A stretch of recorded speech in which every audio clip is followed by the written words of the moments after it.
Hi, my name's Jason, and I used to be just a good old average American kid living in upstate New York. There's me. I played baseball, mastered Mortal Kombat, went to the prom, said the Pledge of Allegiance every day, and loved my country. I even lived the dream of every American youth, college. Sure, it was a state school, but it also happened to be a party town. Great times all around, right? Well, sort of. I still had to work hard as a pizza guy to make it. And of course, there was school. I had to figure out the computer graphics programs I was working with, as well as attend classes I didn't care about. I certainly didn't know much about geopolitics. Then 9/11 happened and everything changed.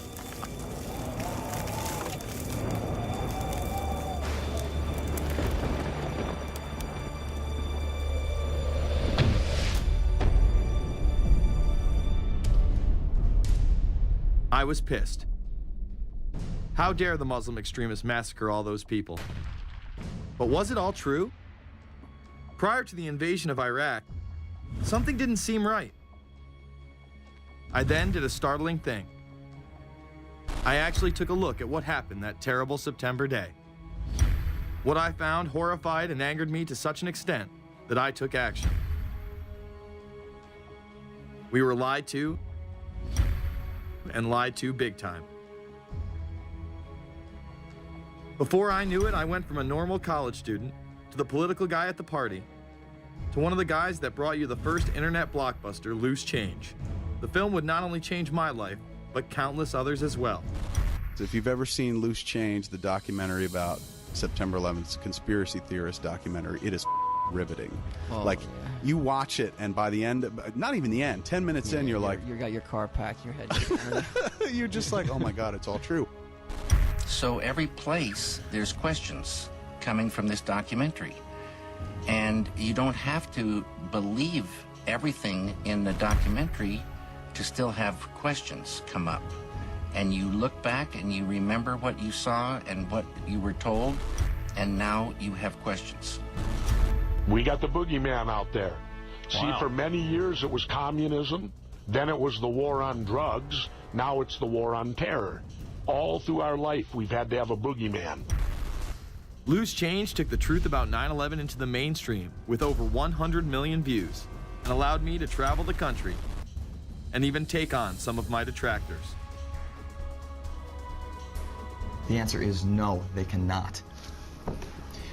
Jason, I think it's telling that every time you disagree with something, you call the people a liar. I'm not calling anybody a liar, sir. I'm calling you a liar because you are a liar. But if we were lied to about 9/11, then who was really behind it? A lot of people on the web were pointing towards the New World Order, but that was impossible. I mean, the Hulkster couldn't be involved, could he?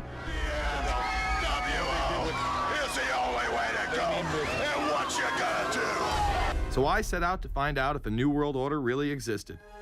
And if it did, what was it? Who was involved? And what were their goals? The very word secrecy is repugnant in a free and open society. And we are, as a people, inherently and historically opposed to secret societies, to secret oaths, and to secret proceedings. For we are opposed around the world by a monolithic and ruthless conspiracy. It is a system which has conscripted vast human and material resources into the building of a tightly knit, highly efficient machine. Its preparations are concealed, not published. Its mistakes are buried, not headlined. Its dissenters are silenced, not praised. No expenditure is questioned, no rumor is printed, no secret is revealed. Some cringe when they hear the term New World Order, despite all of these prominent people using it.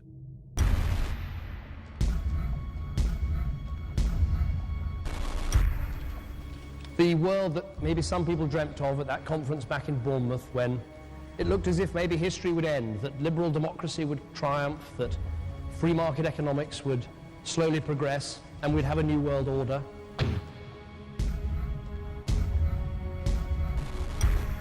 And together they helped to create, were the principal leaders in creating, a new world order and a winning strategy in the Cold War.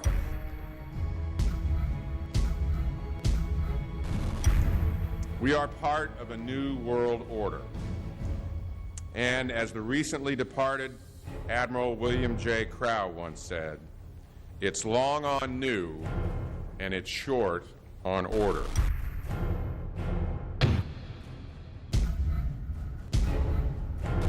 Walter Isaacson wrote a wonderful book about some of the wise men who helped shape the New World Order following the Second World War.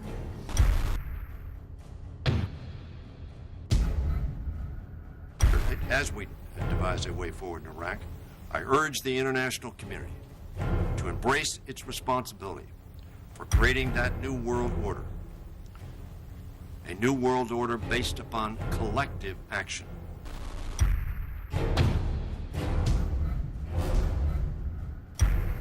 The transatlantic partnership was never just the foundation of our security.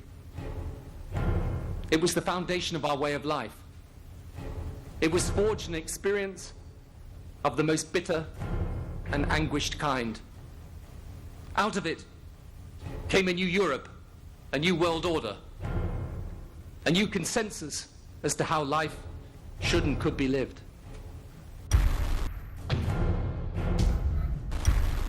And just like that, it was gone.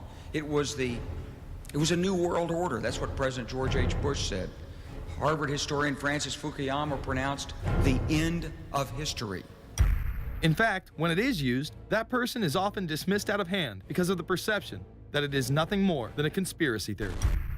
Actually, the idea of global governance in a one world order has been around for centuries, and the term New World Order has been used frequently in recent history. The New World Order means different things to different people, but to those who expect to be in control of it, it means the same thing. It means all the world under their control. They believe that somebody must rule. After all, people are too darn dumb to know how to rule themselves. They figured that that's their role. The first in-depth publication of note was Samuel Zane Batten's work, The New World Order, which was published in 1919. Under the cloak of Christianity, this order speaks of a new world rising and advocates social control over all people and all resources. It promotes a world federation with a world parliament, an international court, and a global police force. Some of its goals are as follows. Community. The danger and loss in crime and degeneracy. The determination to make community life safe, sanitary, wholesome, and moral. Industrial. The disappearance of class distinctions and the solidarity of all interests in the economic process. National. The conception of the nation's welfare as the supreme concern, with the policy that everything shall contribute to this end, and every person must do some useful work. International. The creation of an international mind, with a world consciousness and a world patriotism. The destruction of every arbitrary power that can separately and of its single choice disturb the peace of the world. World government is good, right? It put an end to war. Well, it could put an end to war because you just only have one dictator. I think Adolf Hitler had that in mind. He wanted a world government too, with himself as the master leader. Many have regarded Hitler as the apex of evil, a true heart of darkness. But how many people know that Hitler had his own vision of a new world order? Hitler had been promoted by the establishment. He graced the cover of Time magazine many times and was their Man of the Year twice. His vision was simple: unify Europe and then the world. The only real difference was that his order was racially motivated, instead of being based solely on religion. He even wrote a lesser-known follow-up to Mein Kampf in 1928 that many have dubbed My Order, or New World Order. President Roosevelt would condemn this order prior to World War II. Nazi forces openly seek to establish systems of government based on the regimentation of all human beings by a handful of individual rulers who seize power by force. Yes, these men and their hypnotized followers call this a new order. It is not new, and it is not order. The idea of globalization was so prominent in Nazi ideology that the 1936 Berlin Games would be the first time that the Olympic rings would be displayed prominently and promoted in order to glorify the Third Reich.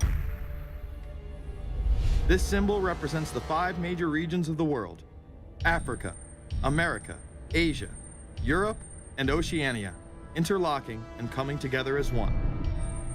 This one world philosophy still defines the Olympic Games today.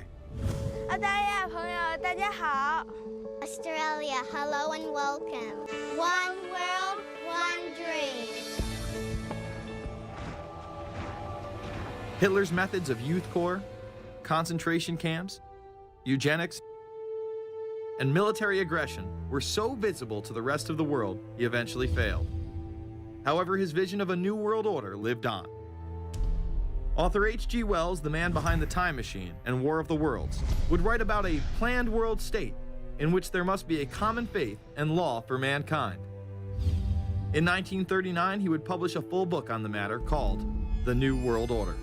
Wells again has a similar vision, stating that national individualism has to go and that sovereign states must end. He then goes on to write, in the great struggle to evoke westernized world socialism, contemporary governments may vanish. Perhaps his most chilling prediction is that countless people will hate the New World Order, be rendered unhappy by frustration and their passions and ambitions through its advent, and will die protesting against it. Many of them quite gallant and graceful-looking people.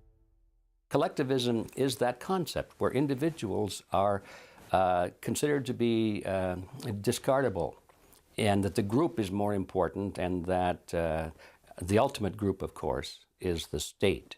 And so it boils down eventually to the fact that the state is the all-important unit of society, and citizens exist only to serve the state. Other men of prominence would also promote a New World Order during the 1960s, including industrialist and former New York Governor Nelson Rockefeller. These are some of the reasons pressing us to lead vigorously towards the true building of a New World Order. Rockefeller would also become vice president under Gerald Ford.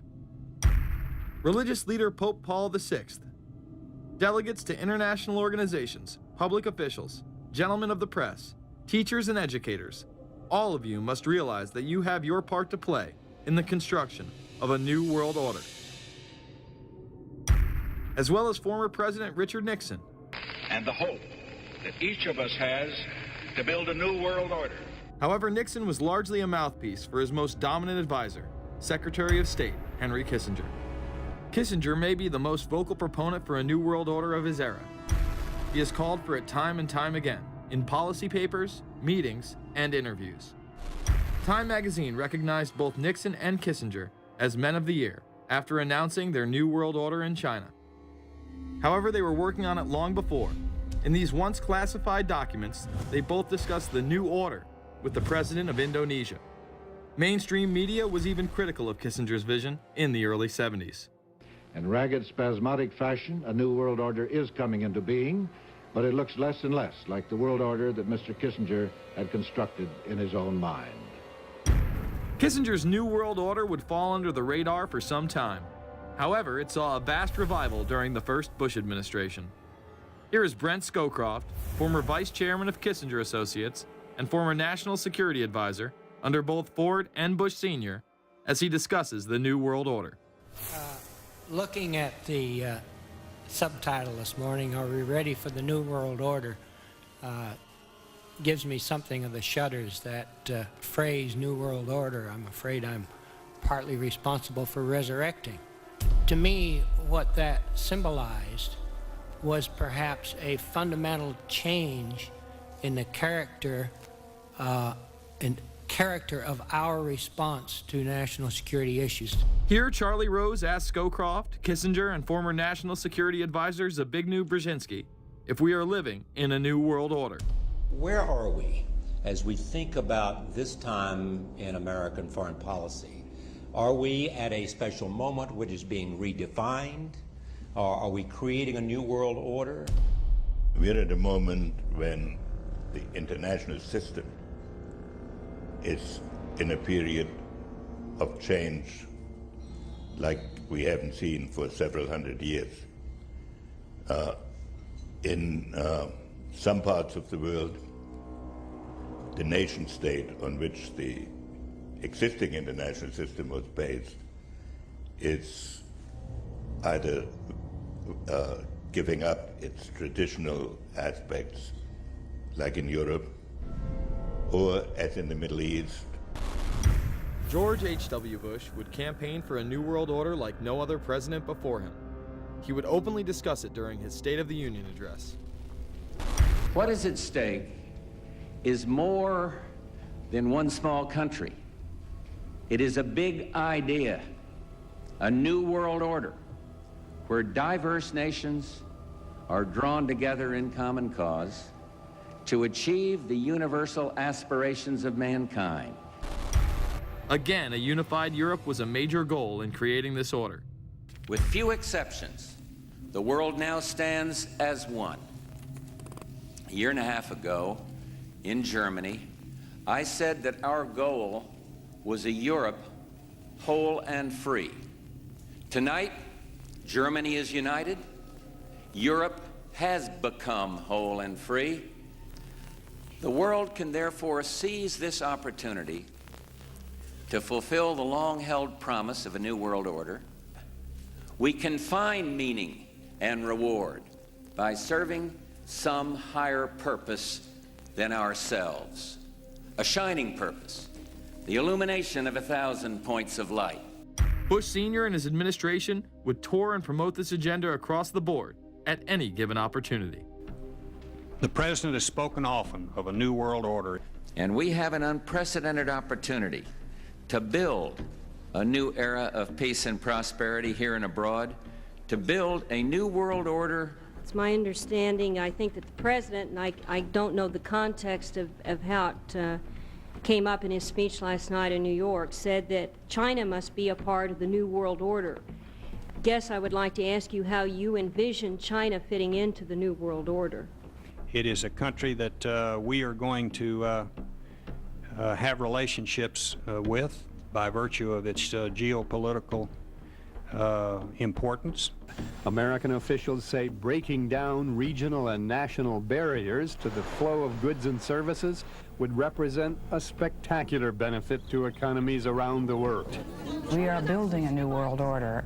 Bush would actually make a commencement address at Maxwell Air Force Base declaring the birth of this order.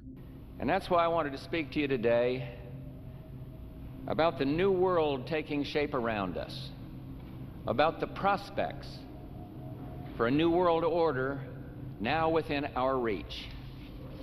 In the coming weeks, I'll be talking in some detail about the possibility of a new world order emerging after the Cold War. But today, I want to discuss another aspect of that order.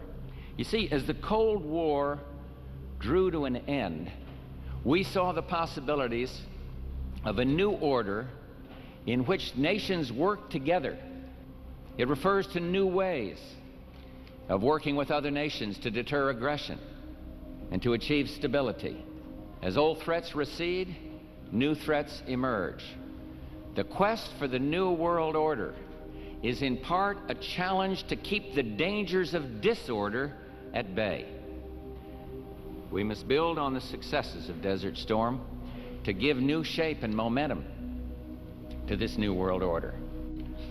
Only when this transformation is complete will we be able to take full measure of the opportunities presented by this new and evolving world order. The new world order really is a tool for addressing a new world of possibilities. This order gains its mission and shape not just from shared interests, but from shared ideals. After the Gulf War had ended, Bush was so obsessed with the idea of a new world order that he had a series of Glocks imprinted with the term that he would give to members of his administration, including Colin Powell, Brent Scowcroft, Dick Cheney, and General Norman Schwarzkopf. Cheney would even approve policy papers regarding the New World Order. Defense Secretary Dick Cheney has approved a revised draft of a policy document on the New World Order. The Pentagon is backing off a controversial earlier draft and has abandoned a one superpower strategy. The final document puts more emphasis on international alliances and organizations. This would become an unprecedented time period for people all over the globe to discuss at length what the New World Order meant to them. People within the media, Does anybody want to talk about the New World Order? Is there a New World Order out there, or is this a vision that exists in the... He does have his vision, there's no doubt about that. But does that exist in the president's mind, or does it exist out there in reality? This president sees this episode as the first test case, as the first example for the New World Order he is trying to organize. Some people have called it the New World Disorder, and there's a lot of truth to that.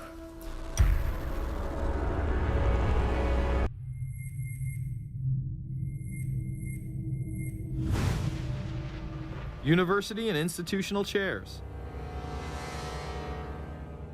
I mean, we're talking a New World Order at Georgetown.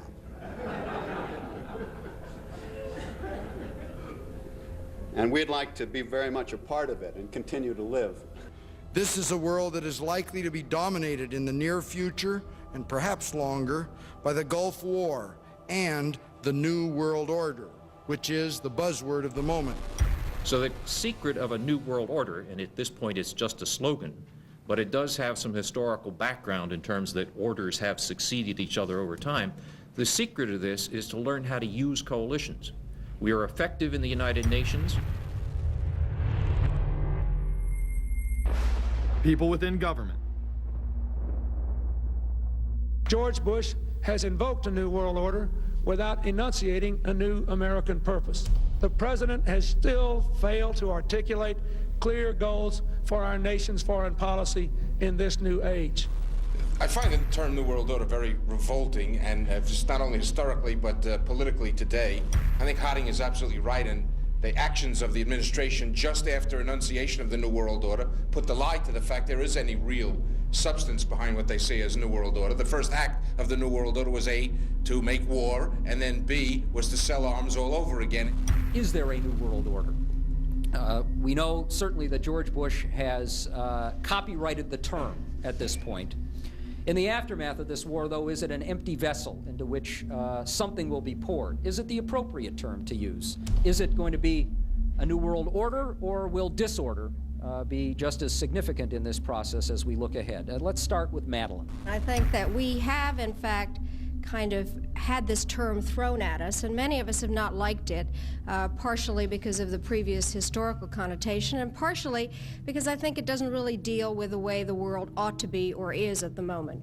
But we are far from seeing a world order, and I'm not sure that it is in best U.S. interest to have a new world order in which we are the policeman. While many began to become critical of this order, the term began to evaporate into the background. We are very, very skeptical of an international order if we are not sure how the rules will be made, because thus far the international order has been made with rules that we had no input into and that affect us, and even when on the few occasions when the rules will seem to favor us, then they get changed. A unipolar world, a world of one superpower, may be quite dangerous for us. The New World Order under the United Nations would mean, among other things, an end to our God-given rights given us and secured by the Constitution.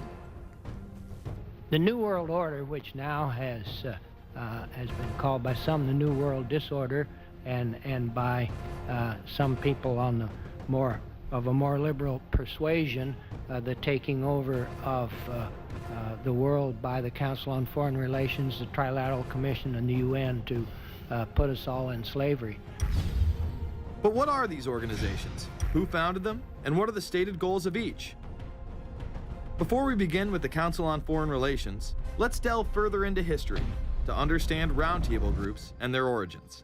Its roots go way, way back in history, and they go back to the formation of a secret society, a secret organization that was created by Cecil Rhodes, a very powerful and very wealthy individual. And people have heard about him in history, and they know about the Rhodes Scholarship, and they think, well, isn't that nice? They don't understand at all what that's all about.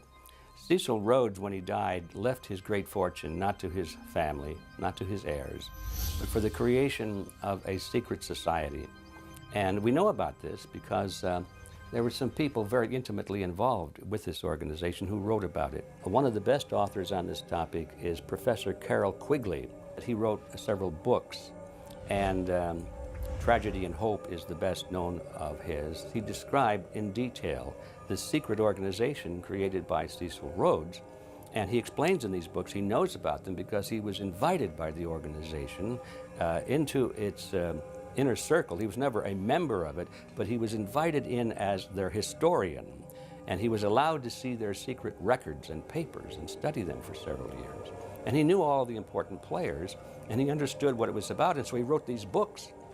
And it's an amazing thing because he laid out in great detail what the purpose of the organization was and how they were the major players in all of the big international events since and including World War I. The bottom line is that you take the roots of that organization and you find out that they created in all of the British dependencies what they call roundtable groups. And then around those little roundtable groups, they created front groups. And the purpose of these front groups and roundtable groups was to penetrate into the governments of all of these different countries, to penetrate into the media centers, to penetrate into the educational systems. In other words, to penetrate into the social fabric, the power centers of society, and literally take them over from the inside without anybody being aware that they were controlling influence. After World War I, the International League of Nations arose as a precursor to the United Nations in 1919, under what seemed to be the vision of President Woodrow Wilson and his 14 points. The League of Nations was the first attempt at the New World Order, the first attempt at a global government based on the model of collectivism.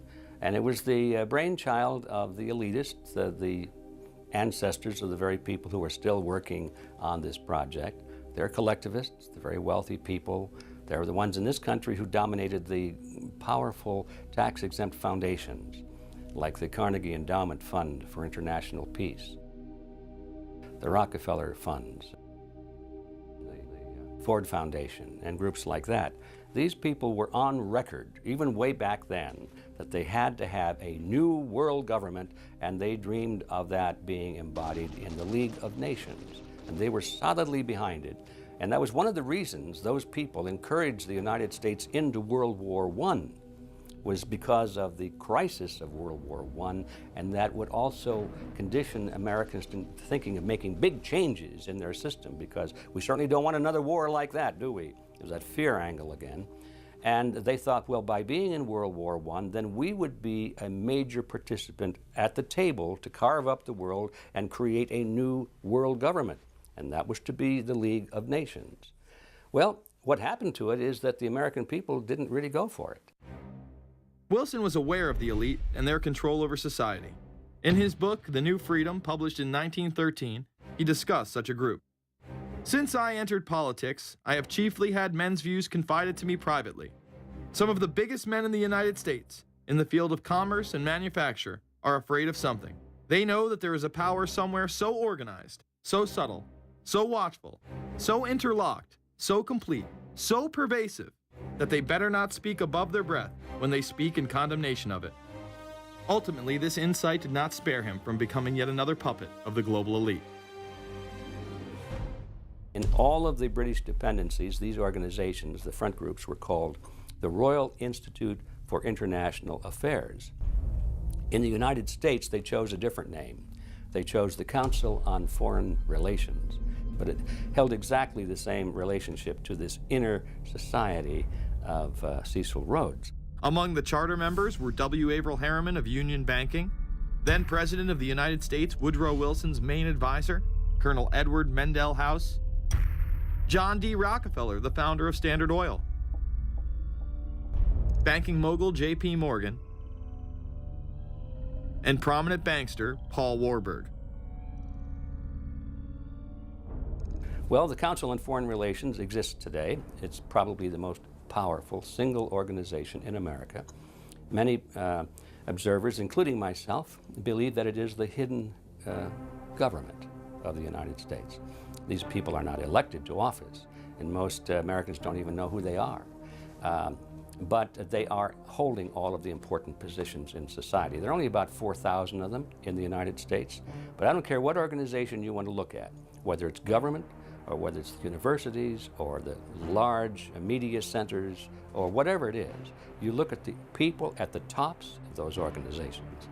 the owners, the managers, the CEOs, the board of directors, and I'm going to say probably 80 to 90% of the great power centers of America are dominated by just those 4,000 people who are members of the Council on Foreign Relations. Throughout its history, it would contain extremely influential and powerful individuals in finance, business, media, and politics. Former presidents of the United States include Richard Nixon, Gerald Ford, Jimmy Carter, and William Jefferson Clinton. Currently, Barack Obama claims not to be a member, but has spoken in front of the Council and has had his writings published in the Council's magazine, Foreign Affairs.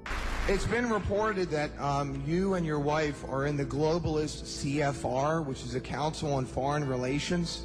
I'd like to know if that is true. Well, first of all, I'm not the Council on Foreign Relations.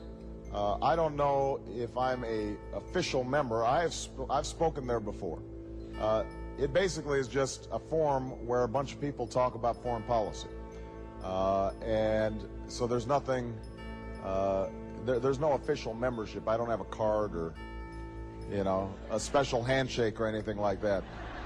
Now, why is that important?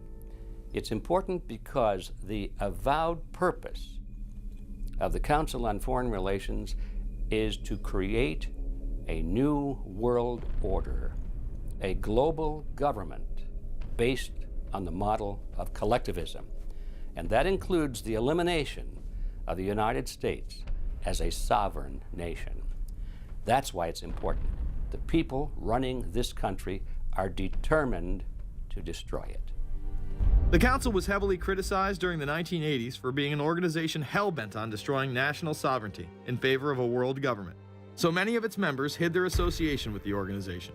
Dick Cheney had this to say in response to a question by David Rockefeller, who became the CFR's youngest director in 1949 and was chairman of the board from 1970 to 1985. He remains an honorary chairman to this day. It's good to be back at the Council on Foreign Relations. As Pete mentioned, I've been a member for a long time and was actually a director for some period of time. I never mentioned that when I was campaigning for re-election back home in Wyoming.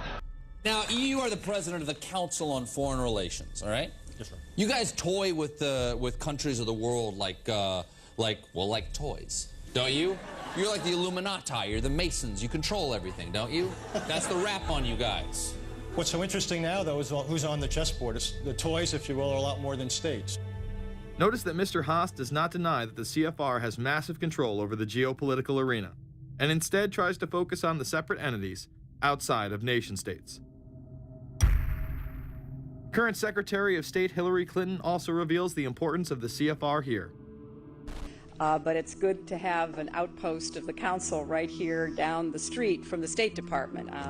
We get a lot of advice from the Council, so this will mean I won't have as far to go to be told what we should be doing and how we should think about the future. You have these private groups that are run and created by the elite, by the ultra-rich, wealthy families that have been manipulating global markets from behind the scenes for generations.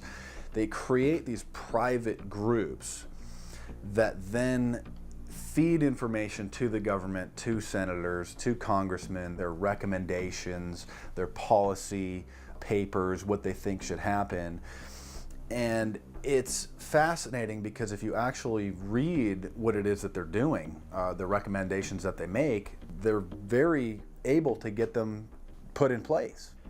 Discussions that are going on in these private groups are really talks that should be going on in Senate committees and in the halls of Congress, but they're happening with these ultra-elite groups that are then pushing their propaganda into the political mainstream, and then it's becoming enacted, it's becoming put into law. Still not convinced the CFR is promoting a new world order? Listen to what Leslie Gelb had to say upon leaving the New York Times to chair the organization as its president in 1993. I loved it. Doing a column is a great job.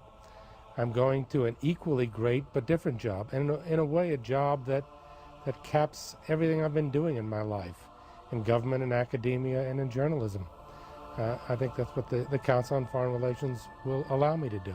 Well, you know, for example, you had me and 3 or 4 other folks on this show a few months ago to talk about the New World Order, right? Exactly. Right? Bob I talk Hormats about and it, you. exactly. Right. I talk about it all the time. New World Order wants a global system where one small central authority of individuals can then dictate a policy that's going to be distributed down to the rest of the world, everywhere, in the smallest little town in the middle of nowhere in some remote country. I now think it's safe to say that the Council is extremely influential on the world stage and openly promote global governance. The Council and the globalists were able to take this agenda to the next level following World War II. The United Nations was born out of the ashes of this conflict. Unlike the League of Nations, the United States not only joined this organization, they championed it. First book I wrote was The Fearful Master, a second look at the United Nations. It was written at a time when it was not popular to be critical of the UN. I mean, the United Nations was viewed by almost everybody as our last best hope for peace. It was a means, we were told, to bring humanity together and put an end to war and live in peace and harmony and promote trade and all of these good things. I wish it were any of those things, but it's not. The original charter for the United Nations was drafted in San Francisco in 1945, and the United States became a permanent member of the Security Council, along with France, the United Kingdom, the Soviet Union, and the Republic of China. The process by which other nations' belief systems could be used to erode and eviscerate our Constitution and Bill of Rights had taken a giant leap forward. The United Nations is one of the most well-known sort of globalization attempts. Its primary goal is to streamline all the governments of the world, to create a global council and to unify all the rules and all the regulations for the world. So it's essentially the precursor and an engine of this new world order. The United Nations is made up of all of the countries of the world, most of which are dictatorships of one kind or another. And you don't take a bunch of dictatorships and put them into a bag and shake it up and come out with a freedom-loving governmental unit. You come out with a global dictatorship. This was the public base of global governance. However, many other organizations have been birthed since. Even more suspect is a private group called the Trilateral Commission. David Rockefeller and Henry Kissinger are among its some 300 influential members. The Trilateral Commission, rich and powerful business and political leaders from Japan, Europe, and North America. The New York-based policy group was formed in 1973 by Chase Manhattan Bank Chairman David Rockefeller. In addition to Rockefeller, there are many other noted American members. Among them, economist Alan Greenspan, former Defense Secretary Harold Brown. George Bush was once a member but resigned last year before his unsuccessful presidential campaign. Back then, it wasn't politically wise to be aligned with what his party's right wing considered a shadow world government. The United Nations would take over America. The Trilateral Commission would control the world. Just look at its membership, they say. Current and former members include Presidents Clinton, Bush, and Carter. Names like Brzezinski, Christopher, Kissinger, and Schultz. And top executives of ITT, Xerox, Exxon, and Nations Bank. Although this group with only 300 members seems to be at the apex of the power structure, there is yet another group formed in 1954 that is even smaller in number and has a greater influence on world events. Meet the Bilderberg Group.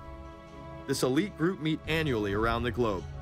There is a core group of members who have attended every year for decades, such as David Rockefeller, Henry Kissinger, and Queen Beatrix of the Netherlands.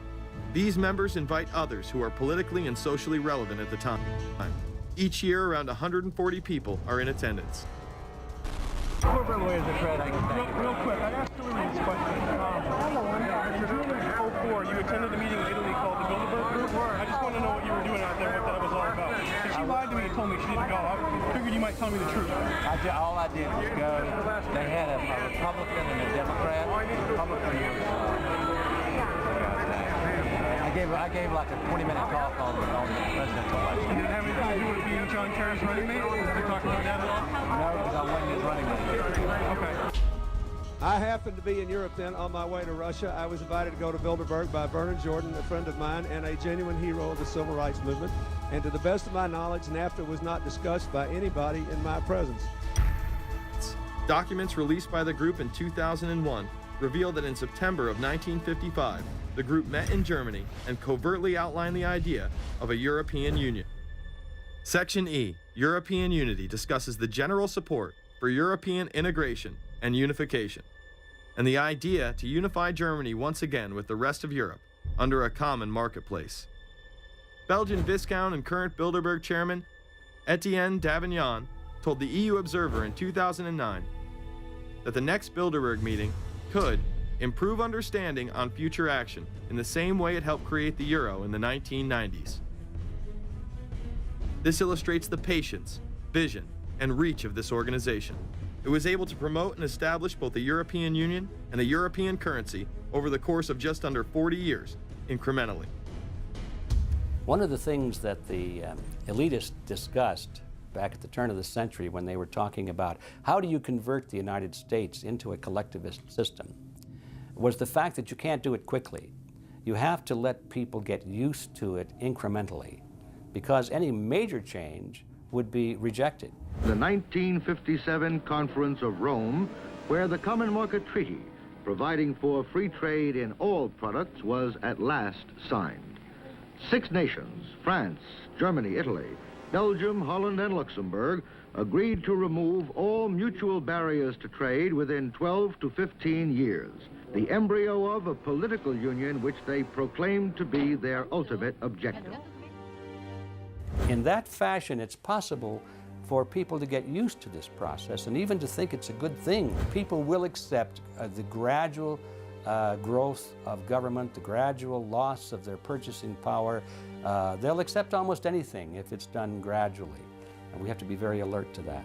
2008 and 2009 attendees include World Bank President Robert Zoellick, Treasury Secretary Timothy Geithner, former head of British Secret Intelligence Richard Dearlove, Donald Graham, CEO of the Washington Post, CNN host and author of The Post-American World, Fareed Zakaria, and many other giants of business, politics, and media.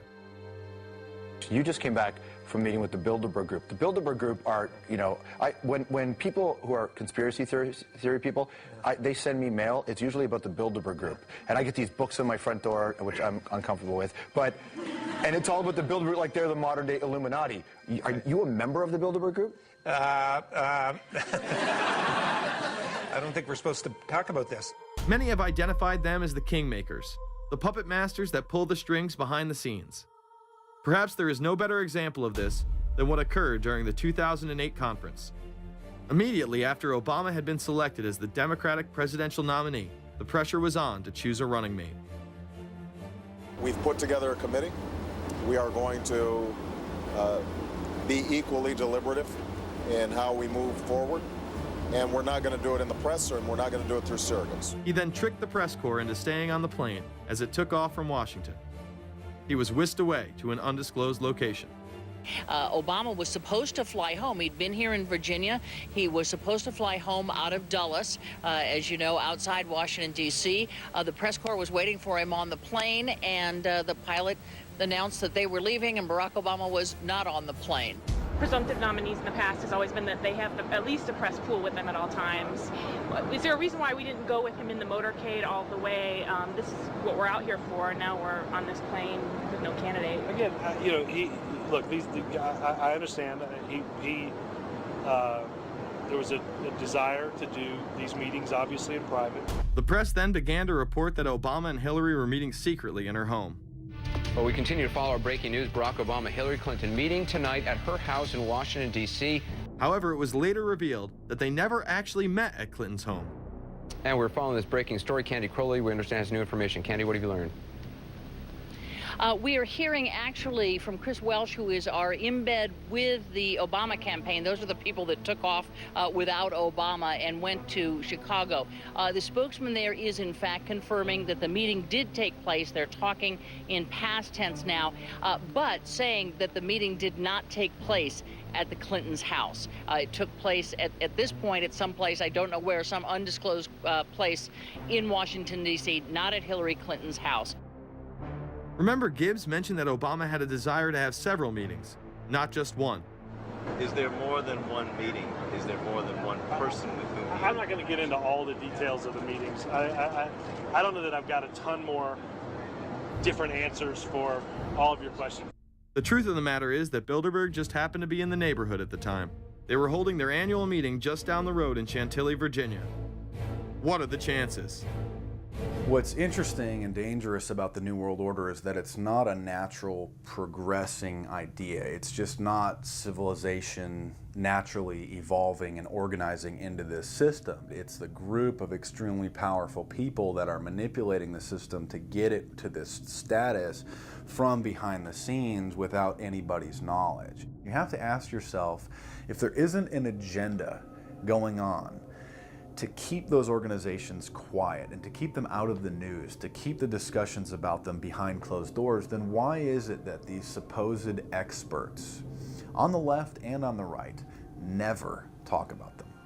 This has been a condensed history of the globalist organizations and their rise to power. But is there a reason they meet behind closed doors? A shadow world government has been mentioned, but to truly understand what that means, let's go back to this iconic warning from President Dwight D. Eisenhower. Progress toward these noble goals is persistently threatened by the conflict now engulfing the world. It commands our whole attention, absorbs our very beings. We face a hostile ideology, global in scope, atheistic in character, ruthless in purpose, and insidious in method. Unhappily, the danger it poses promises to be of indefinite duration. The need to maintain balance in and among national programs. Balance between the private and the public economy. Balance between the cost and hoped for advantages. Balance between the clearly necessary and the comfortably desirable. We have been compelled to create a permanent armaments industry of vast proportions. We annually spend on military security alone more than the net income of all United States corporations. The total influence, economic, political, even spiritual, is felt in every city, every state house, every office of the federal government. Yet we must not fail to comprehend its grave implications. Our toil, resources, and livelihood are all involved. So is the very structure of our society. In the councils of government, we must guard against the acquisition of unwarranted influence, whether sought or unsought, by the military-industrial complex. The potential for the disastrous rise of misplaced power exists and will persist. America went into a major mobilization, revived its defense industries, and we saw the civilian economy of America more and more skewed through the 50s. Already in Eisenhower's time, he could see it coming, that you were getting a larger and larger defense military component of the economy, which, unlike the rest of the economy, was very, very centrally organized about lobbying for more and more new weapons. It was the political skills of this military-industrial complex, which I think Eisenhower was really warning us about, and rightly. There is a military-industrial complex. Today, we see a situation where the civilian economy is really in tatters, and most of our civilian production has gone overseas to third world countries. What do we export? Our biggest export practically is garbage, but apart from garbage, we export military equipment. We have a special act which subsidizes, makes it possible for countries abroad to buy our armaments because it's too expensive to produce them for one country only. So we have become a very efficient military-industrial complex, but the civilian economy is only a ghost of what it used to be, and this has terrible consequences for democracy, because it means that the power of this lobby is now sort of dominating what goes on in Washington. Through multinational corporations, global intelligence networks, out-of-control banksters, all under the veil of national security and black operations, the global elite have consolidated power on a massive scale over the last several decades.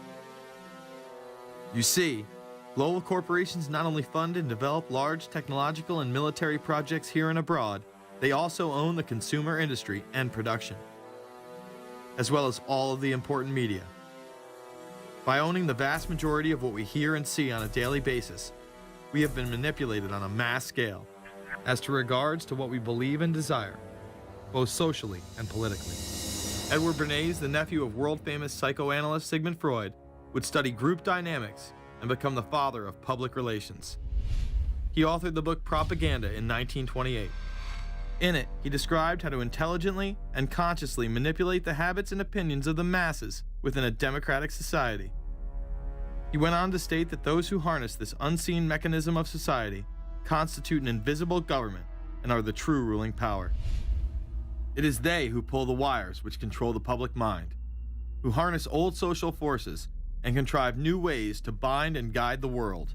The average American is distracted, mindless, worried about minuscule things, celebrities, as if it was their own family members. And this is by design, because the powers that be, who own the media, know how our brains work. They know scientifically how the human mind functions. They know about sociology, and they are using the media, and have used the media for decades now, to entertain people with issues that don't really matter. When you have the big news networks covering celebrity issues as if it's the most important thing, it becomes the most important thing. And this is not by accident. This is to keep us out of the way. Because if you're worried about the latest celebrity death, or the latest celebrity couple, or the celebrity breakup, or your sports team having a shot at the Super Bowl or the World Series, there's so much information about those issues that can be discussed that will mesmerize people, and they won't know or care about the real issues that are out there. Well, I think this is just one more piece of evidence of the degree to which the media, supposedly the watchdogs, has become the gatekeeper of the system. Mainstream media are, first of all, nearly all of them corporations, nearly all of them now publicly held, part of the whole Wall Street financial system that they're supposed to report about objectively, but they can't. They, right now, in October of 2009, they are celebrating the recovery of the biggest banks in New York and saying that the recession is over. Of course, there are a few problems, like foreclosures are going on, unemployment is rising. All of this is affecting the American people, but it's not affecting the financial elite who also control the media. Bernays successfully identified the invisible empire which controlled the minds of men. So as the populace is mesmerized and hypnotized by powerful behind-the-scenes forces, as they are distracted by the latest celebrity scandal, the newest cell phone, and their favorite sports team, this network disguises itself, remaining in the shadows. Despite the elite utilizing Bernays' methods, in conjunction with the military-industrial complex they had erected, a modern arm of this organization was exposed in what came to be known as the Iran-Contra scandal. Essentially, black operations were not only caught dealing arms illegally and supporting South American dictators, but also smuggling drugs into the United States. Iran-Contra was really the merging of two different programs. The first one was support for the Contras, who were, let's face it, a force of terrorists in Nicaragua trying to overthrow the Sandinista government. They were being secretly supported by the CIA, and at the bottom of the whole thing was drugs. Iran-Contra was openly exposed by massive network coverage. How was it that in 3 years, a network Washington set up to run arms to the Contras wound up running cocaine into this country for the most vicious drug cartel in the world. At the same time, we were supposed to be fighting a war against drugs. But by the same token, I also smuggle my share of weapons in exchange for those illegal substances, with the full knowledge and assistance of both the DEA and CIA. Betzner says that in 1983 he flew weapons from Florida to El Salvador and drugs from Colombia to the Bahamas on the way back. In 1984, he says, he flew twice from Florida to Costa Rica and back. We could bring back our own cargo, and they would arrange it, or we could bring back their cargo without ever having to worry about interception, arrest, anything like this, that everything was taken care of. What kind of cargo were you talking about? Drugs. Tolliver says he had 2 meetings with this man, CIA veteran Rafael Quintero. Then in March of 1986, he says he flew 14 tons of weapons down to Honduras, to this Contra resupply base set up by the CIA. We take off from Tegucigalpa, Honduras, and we leave. To? South Florida. Where in South Florida? We landed at Homestead. Homestead? Air Force Base. This is the plane Tolliver says he used. The plane traces to a company that had a State Department contract to fly humanitarian supplies to the Contras. In addition to that, 3 dozen sources confirm the basic scheme. We can now report that long before that operation began, there was another operation to provide guns for the Contras, which was also against the law. In this operation, Americans and Israelis provided arms to the Contras, and then the same network smuggled drugs into the United States. The operation was launched in spring of 1983 at Washington's request, with at least $20 million of Israeli government money later reimbursed, we're told, from U.S. Covert Operations Fund. For about 5 years, people were flying arms into Iran, and most of them came from Israel. The Israelis purchased the weapons from Poland and Czechoslovakia and began shipping them secretly from Yugoslavia to Bolivia, and then to Panama. The Israeli liaison man there, this man, Michael Harari, until recently a close aide to Panama's strongman, General Manuel Noriega. You'd bring the ship into Colombia, you would load drugs aboard it, and you would bring those drugs back to Panama with you. But bringing that stuff into the United States, that was something else. I've never been so thoroughly disgusted with myself in my life. This network would also be involved in the October surprise. We really can't understand that unless we understand the so-called October surprise in the 1980 election, which is, I think, unquestionably Republicans, including William Casey, who later became Reagan's head of the CIA, negotiated with the Iranians for them not to release the hostages which were being held in Iran to Carter, but to wait until the Carter was defeated and the Republicans were in. That is what actually happened, that the hostages were only released on the day that Carter left office and Reagan came in. Unbelievably, this same network would even be linked to the BCCI banking scandal by journalist Danny Casolaro.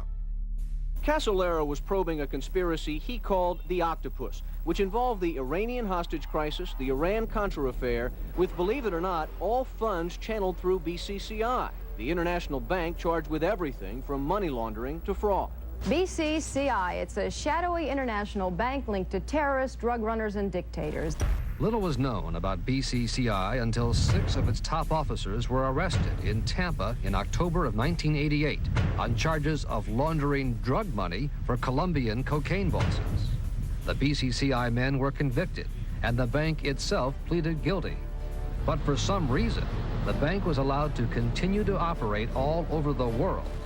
There are indications that some of the reluctance to prosecute this bank stemmed from the favors it did. For? The favors it did for intelligence services everywhere. Too many secrets of too many countries, too many prominent people, too many hands-on, and that makes it desirable that this entire affair be forgotten. It began to become clear that the global traffic of drugs were funding violent dictators, rigging elections, supporting the arms trade, and enforcing the assassination of anyone who got in the way. Casolaro was found dead for his efforts in exposing this network. His death, of course, ruled a suicide. He was meeting a source in West Virginia. He was about to discover all. Instead, his body was discovered in a hotel room with 12 slashes in his wrist. But when the local authorities ruled it suicide, the family said, no way. The housekeeper had taken calls threatening his life. And I pick it up telephone, I say hello, and he say to me, you son of a bitch, you's dead.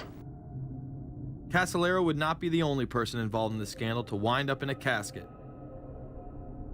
Meet Barry Seal. At first, the media portrayed Seal as a drug dealer gone good, who was assassinated by the Colombian mafia. Authorities believe last night's machine gun killing of top drug informant Barry Seal was ordered by drug bosses in Medellin, Colombia, who sent 5 men to Baton Rouge to kill Seal. Sam Dalton was the lawyer that represented the Colombian hitmen convicted of his assassination. We were trying to subpoena the CIA because we felt like they had documents, exhibits, and evidence that would indicate complicity in Seal's assassination. When they were able to gain access of Barry Seal's trunk the night of the murder, the personal phone number of none other than George H.W. Bush was present. Louis Unglesby, the former attorney for Mr. Seal, also confirms that he once called the office of the vice president after Seal had given him the number. You see, the Black Ops drug smuggling operation had not yet been exposed, and intelligence couldn't take any chances. It was later revealed that Seal was involved in smuggling cocaine into Mena, Arkansas, while Bill Clinton sat as governor. 1983, Ronald Reagan was president, Bill Clinton was governor, and little Mena, Arkansas changed from a quiet town to a center for drug smuggling and reported Contra support activity.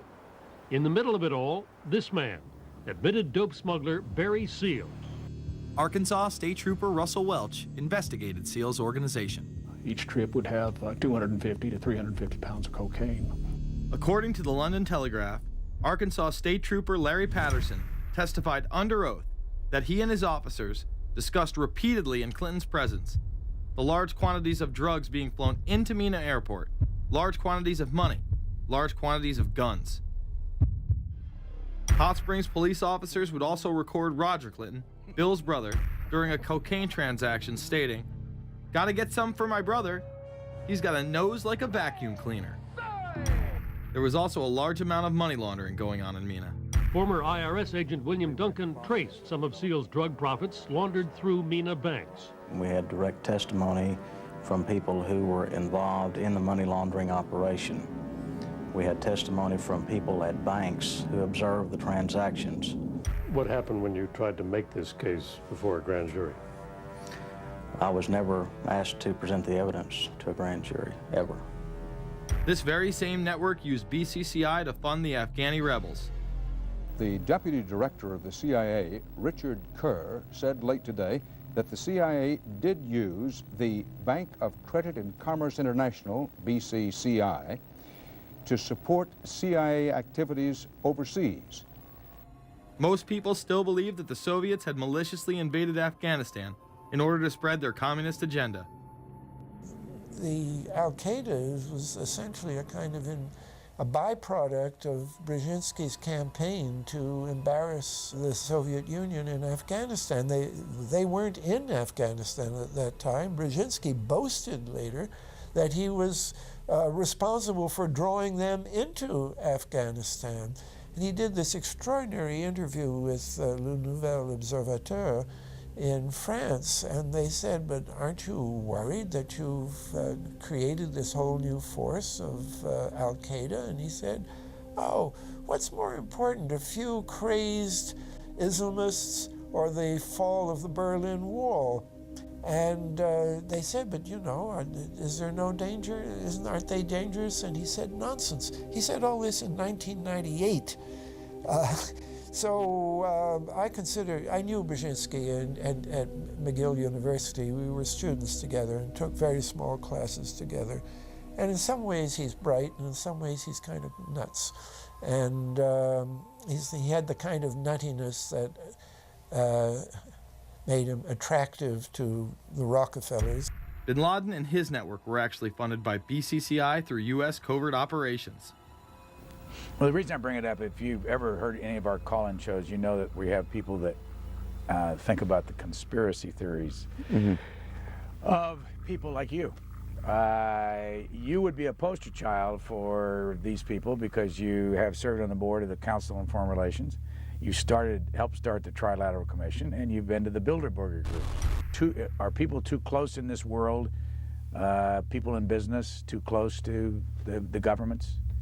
Well, you know, there is such a thing as insidious influence. And the question is, how does it operate? Does it involve bribery? And does it involve some sort of psychological domination of individuals? I don't believe in this notion of some sort of secret societies controlling people. But of course, in any political system, there are sort of over-the-table and under-the-table arrangements. Arrangements that involved ruthless, illegal, and immoral activities in order to dominate humanity. Despite all of the evidence that has just been presented, this network would fall down the memory hole, even though 14 convictions were made in the Iran-Contra scandal.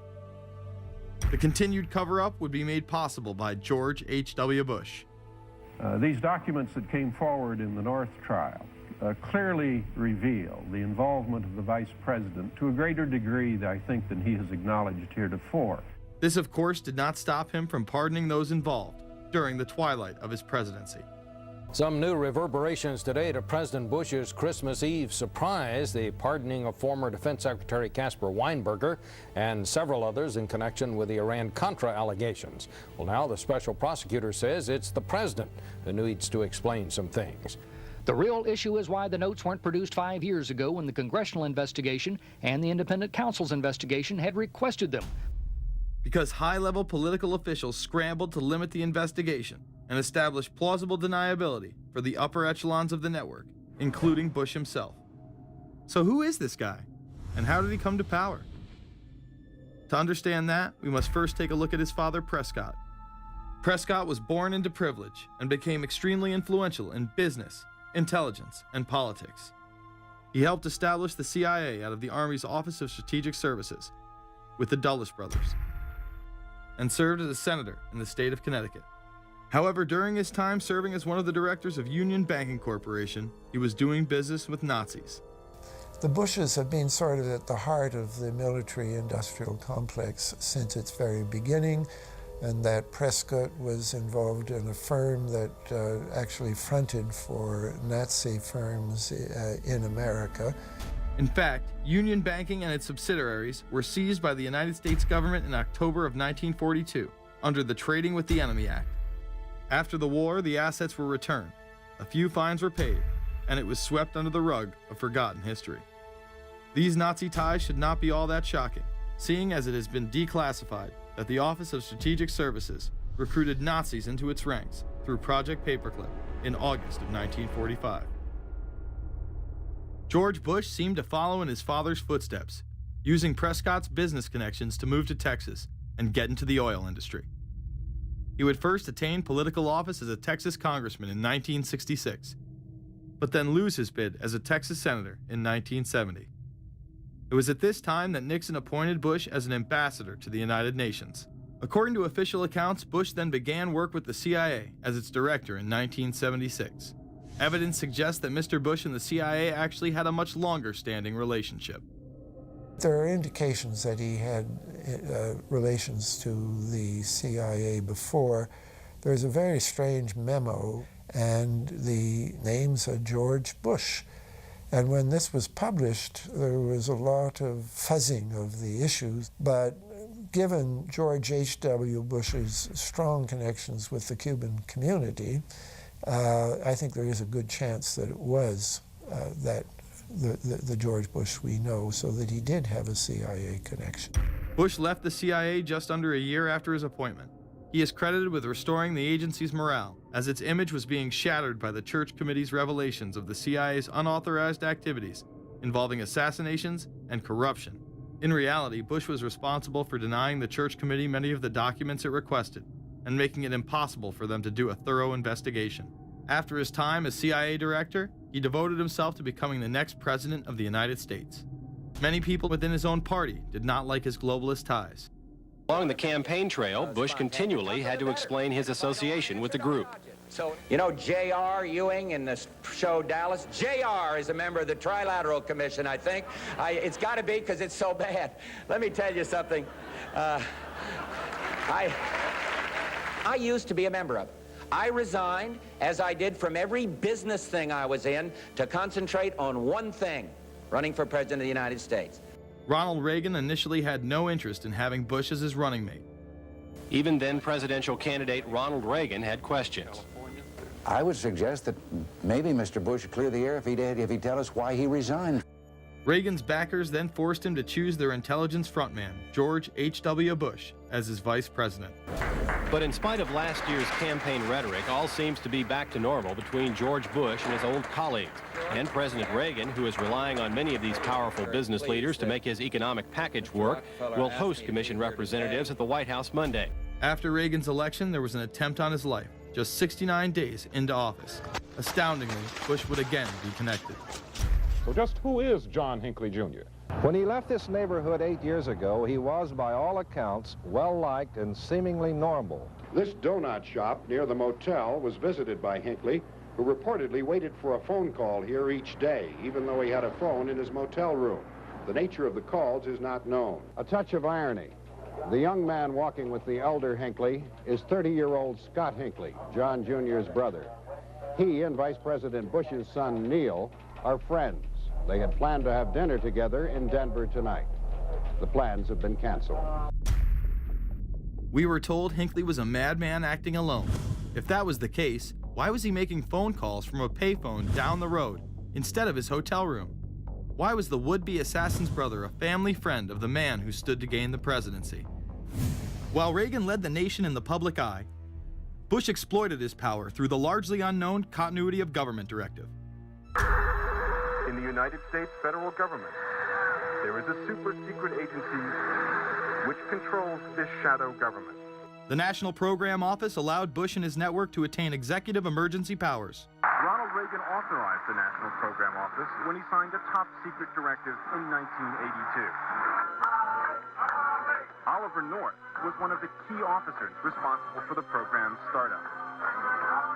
Under the NPO's direction, 4 agencies were charged with execution of the Doomsday Plan: the CIA, the Departments of State and Defense, and the Federal Emergency Management Agency. An effort was being made to consolidate continuity of government programs across several major departments of the government under one office. After 8 years of secret wars, covertly sponsored revolution and assassination had advanced globalist interests and allowed Bush to achieve his lifelong dream by becoming the 43rd president of the United States. The fall of the Soviet Union left the United States as the sole superpower in the world. The Wolfowitz Doctrine stated, "We must maintain the mechanism for deterring potential competitors from even aspiring to a larger regional or global role." The New World Order was on display with the first Gulf War and the creation of a European Union. After losing to his crony Bill Clinton, he faded into the background as the agenda for a New World Order marched forward. After 1989, President Bush said, and it's a phrase that I often use myself, that we needed a New World Order. We have just exposed many of the globalist operations, including drug dealing, funding terror, dealing arms, and taking over the United States government by stealth. Whenever these agendas were threatened, those who opposed them ended up dead.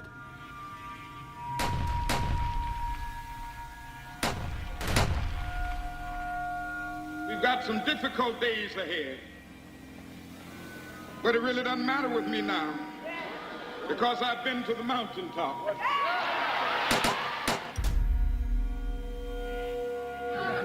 My thanks to all of you, and now it's on to Chicago, and let's win there. Thank you very much. Gave a paper about all 3 of the big assassinations in the 60s, which was John F. Kennedy, Bobby Kennedy, and Martin Luther King. And there are certain common denominators. I call these events deep events. We've become accustomed to the idea that every now and then something is going to happen, and we just know from the beginning we're not going to get to the bottom of it. And the more they happen, the more reconciled we've become to this state of affairs. In 1978, the House Select Committee on Assassinations could not ignore there was a conspiracy in regards to the assassination of John F. Kennedy and Martin Luther King Jr. Good evening. A congressional committee has concluded that President John Kennedy and civil rights leader Martin Luther King Jr., both of them, were probably killed as the result of conspiracies. The House Assassinations Committee wound up its 2-year study by recommending that the Justice Department look into both cases.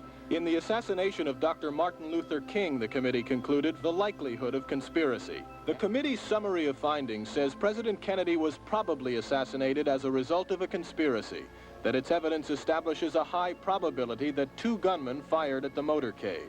The committee concluded that President Kennedy did not receive adequate Secret Service protection in Dallas, that the CIA was deficient in sharing information before and after, that the Justice Department and Warren Commission failed to pursue possible conspiracies and made their conclusions too definite.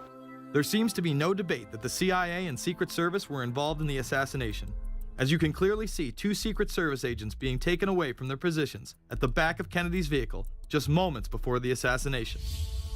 And no matter what you believe about Oswald, it has now been declassified that Oswald was trained by the CIA in 1957 under the cover of the Office of Naval Intelligence. These political assassinations continue to this day. The 11-person jury in the inquest must decide if these stills, never before seen of Diana in the Mercedes and then the crash, are the frantic moments after a tragic accident or the aftermath of a calculated murder. Mr. Al-Fayed? Mohammed Al-Fayed, Dodi's father, has long since made up his mind. I believe that my son and Princess Diana have been murdered by the royal family. He claims Diana was pregnant and about to announce her engagement to his son, an embarrassment so great, he says, that Prince Philip commissioned British Secret Service to kill the couple. Assassination is an option when the ruling class can identify an enemy who cannot be compromised. But how do they bend the population's will to do their bidding? Well, a false flag operation is one in which the attacker carries the flag of someone else. It's usually a military operation, and the purpose, of course, is to create the impression that the attacker is someone else. They want to create negative public opinion against the nation whose flag was being used. Or they may even not use a flag at all. This sort of thing is done all the time, and it's certainly not unique in history. I think we've been seeing a lot of it lately. Americans are easily motivated by false flag operations, and I think it's inevitable that we will see false flag operations in the near future. It is used in order to seize power at an accelerated pace. A very well documented modern example of this is the Tonkin Gulf incident. There were 2 sets of Tonkin Gulf incidents. The first one on August 2nd were real but trivial. The second on August 4th, 2 days later, were the ones to which we actually sent planes off in retaliation and were, in theory, much bigger, a torpedo attack on a U.S. destroyer, but in fact it never happened. When McNamara visited Vietnam, he confirmed the Tonkin Gulf incident never occurred, and once again, we were lied into war. To this day, I don't know what happened on August 2nd and August 4th, 1964 in the Tonkin Gulf. The general provided the answer, saying his Navy attacked the Maddox on August 2nd, but on the 4th, nothing happened. There was absolutely nothing, he said. We know for a fact now that NSA and CIA both falsified their reports up to Johnson on that day to make it look as if there had been an attack. Upon the fall of communism, a new threat had to be established in order to maintain their military-industrial complex and keep the people in fear of invisible enemies. More modern examples of this have been used not only to start conflicts abroad, but to instill fear in large populations in order to demonize groups and further erode civil liberties. The majority of people still believe that Timothy McVeigh was a right-wing extremist who bombed the Oklahoma City building with a Ryder truck because he was upset with the government. People close to the event told a very different story. A local congressman believes that convicted bomber Timothy McVeigh and his accused co-conspirator Terry Nichols are not the only ones involved. The Oklahoma State Representative Charles Key produced a videotape featuring witnesses who claim to have seen Timothy McVeigh with another man the morning of the bombing. He was wearing a ball cap. Timothy McVeigh had his on backwards, which just like this. It was on his head. The other gentleman had his on like this. In fact, the FBI had actively pursued John Doe No. 2 in its initial investigation, then denied his existence altogether. There were also multiple reports that explosives were found inside the Murrah building. The Justice Department is reporting that a second explosive device has been found in the AP Murrah building in downtown Oklahoma City. Mike, you're still with us, aren't you? Yes, I am, and I might tell you in addition to that, in fact, what we were told at the scene a few minutes ago was that, in fact, 2 different explosive devices were found in addition to the one that went off. The second explosive was found and defused. The third explosive that was found, and they are working on right now as we speak, I understand, both the second and third explosives, if you can imagine this, were larger than the first. Bomb squads were actually caught on video pulling into the building to retrieve these devices. They'll back that trailer down there, and the bomb squad folks will go in, and they will use that trailer. You see the bucket on the back there, this is how they would transport the explosive device away from this populated area to try to do something with it. I just took a look down the street at the Murrah building again. I see another bomb truck going, so apparently they're going to try to get out that third bomb that's been talked about.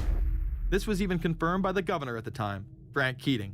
One device was deactivated. Apparently there's another device, and obviously whatever did the damage to the Murrah building was a tremendous, very sophisticated explosive device.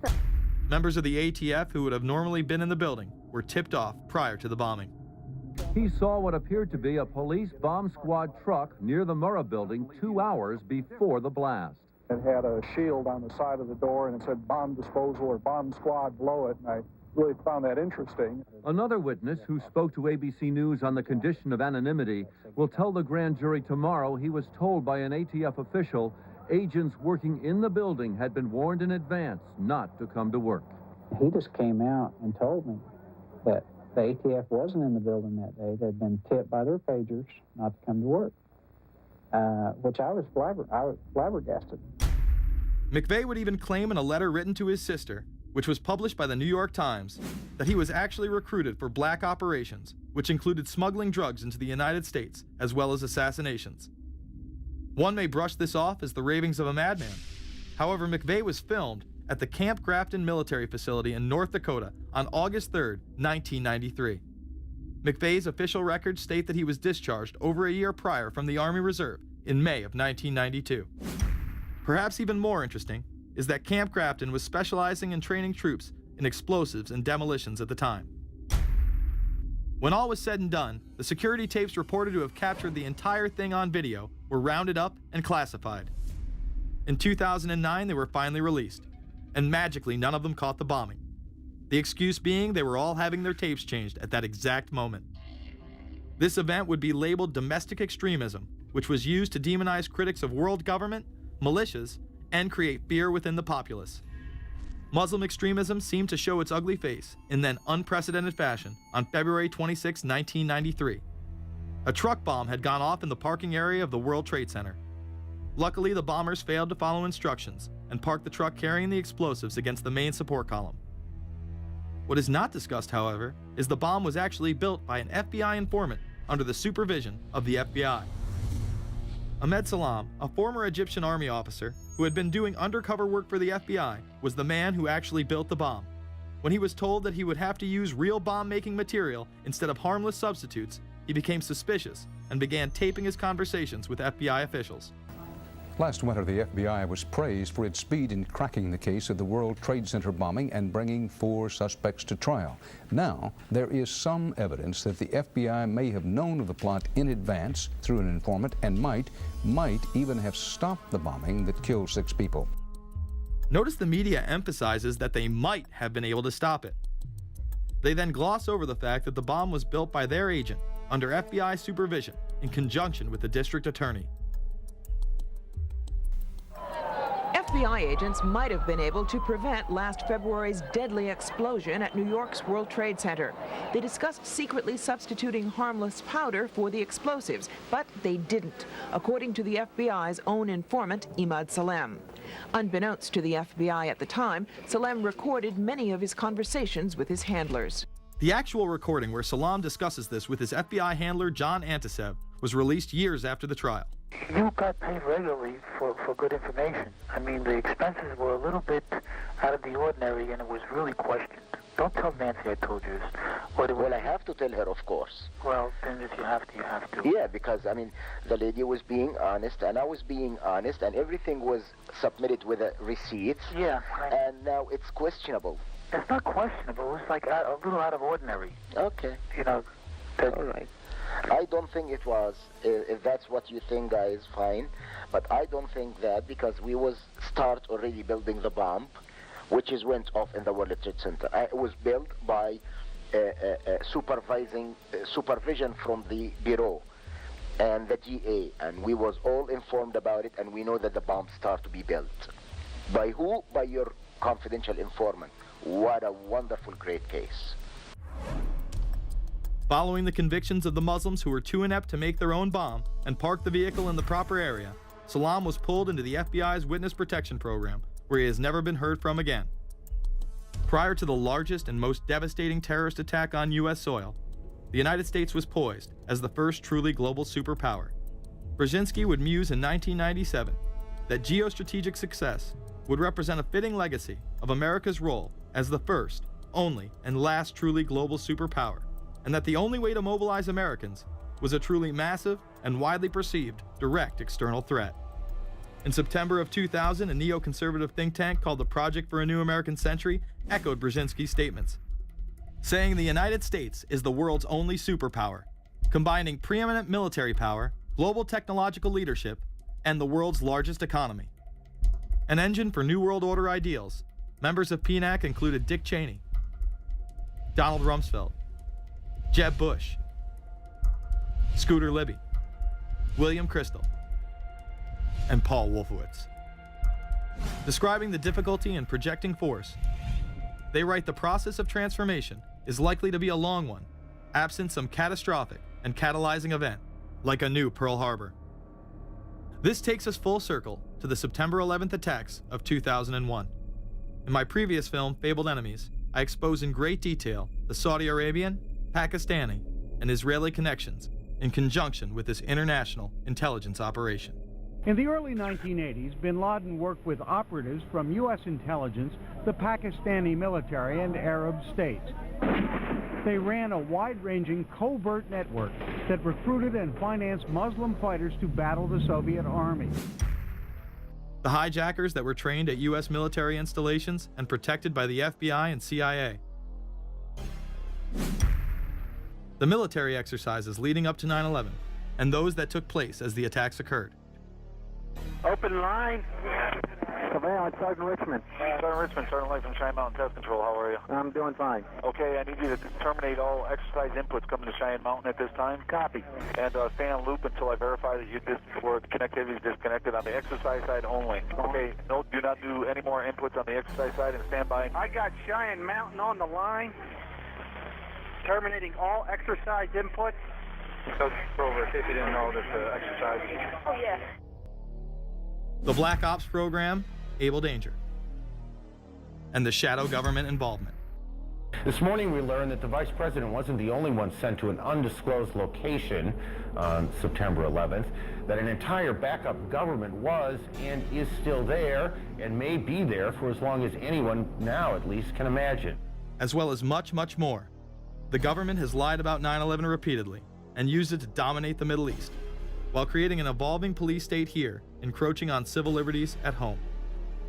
And of course, building a new world order. There is a chance for the President of the United States to use this disaster to carry out what his father, a phrase his father used, I think, only once, and hasn't been used since, and that is a new world order.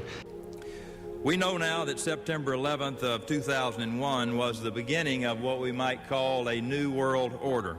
The New World Order that this president's father talked about with such great enthusiasm seems to be high on the agenda of this administration. Under the second Bush administration, massive amounts of civil liberties were openly and brazenly taken away following 9/11. The passage of the Patriot Acts, the Military Commissions Act, and other horrifying anti-constitutional legislation was enabled by the incredible amount of fear generated by the media, all in the name of keeping us safe here at home. The war itself would create huge profits for the military-industrial complex, and the globalists would seize even more power and control over Middle Eastern resources in what they planned to become a Eurasian Union under their control. Although the establishment claimed to be fighting for our freedom abroad, they were destroying our sovereignty by stealth. Expanding on NAFTA, they were able to consolidate power on the domestic front by deindustrializing the United States through CAFTA, the Central American Free Trade Agreement, as well as the SPP, the Securities and Prosperity Partnership. Opponents, however, say the initiative is nothing less than a plan to create a North American Union that would eliminate sovereignty for all three nations. Building on the North American Free Trade Agreement, the NAFTA section of the Commerce Department is busy drafting laws and regulations for a North American Union, a union of Canada, America, and Mexico. The President has attended secret meetings and signed at least 2 agreements under the Security and Prosperity Partnership Program.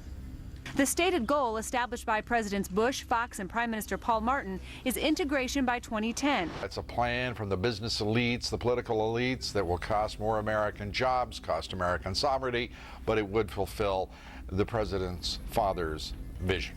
Now, former United States Trade Ambassador Robert Zoellick is talking about it again with renewed vigor. This time, a new world order with business at the helm of trade and economic policy.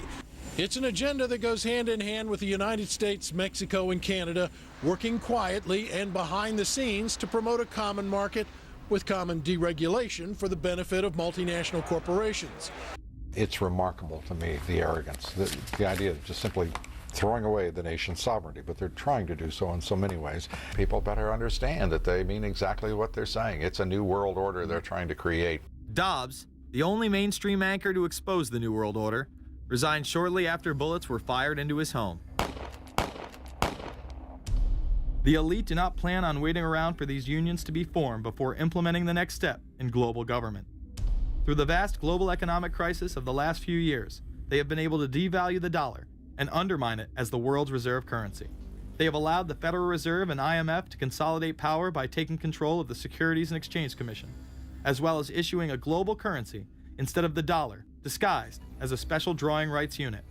This aspect of the New World Order was announced at the G20 in April of 2009. There is a big thing that's going to happen in London at this G20, and then they're hiding it, they're camouflaging it, they're not talking about it. Coordination of international regulation. What they are going to do is to put our Fed and our SEC under the control, in effect, of the IMF. The New World Order, that's what they're planning in there, is to undermine the U.S. currency, and it's just really sad. What it really is putting the American economy under international regulation. Yeah. And those people who have been yelling, oh, the UN's going to take over global conspiracy government. Theorists. They've been crazy, but now they're right. There's 20 or whatever people in the G20, say there's 20 ministers, thousands of us, and we can't get our voices heard. When Geithner said he would be open to the idea of a global currency last week, yeah. Those conspiracy people had said and suggested that for years. Right. You're not wrong. Cash is becoming weeded out. Cash will most likely be eliminated or extremely difficult to use in many situations, so that you'll have to use the global currency or the electronic currency. Even though a physical global currency is yet to exist, groups such as BRIC are openly promoting a new reserve currency, which is a conglomerate of Brazil, Russia, Indonesia, and China. Get everyone in the whole world using one currency, which some people think that's a good idea. Russian President Dmitry Medvedev recently showed off a sample coin of the new world currency at the G8 in July of 2009. We have also agreed today additional resources of $1 trillion that are available to the world economy through the International Monetary Fund and other institutions. This includes 250 billions from special drawing rights, the reserve currency of the IMF, drawing rights that will be issued to countries who are part of the International Monetary Fund. I think a new world order is emerging, and with it the foundations of a new and progressive era of international cooperation. The head of the European Union is also calling for global government. 2009 is also the first year of global governance, with the establishment of the G20 in the middle of the financial crisis. Gordon Brown has called for a world constitution. We now need nothing short of a world constitution for the global financial system. Both Gordon Brown and Barack Obama had been groomed to be the next Anglo-American spokesman for this new world order after Bush and Blair stepped down. Here is Gordon Brown in front of the CBI prior to him being chosen to become Prime Minister. And it's only now that we can begin to understand that the world order that globalization brings and what it's going to look like.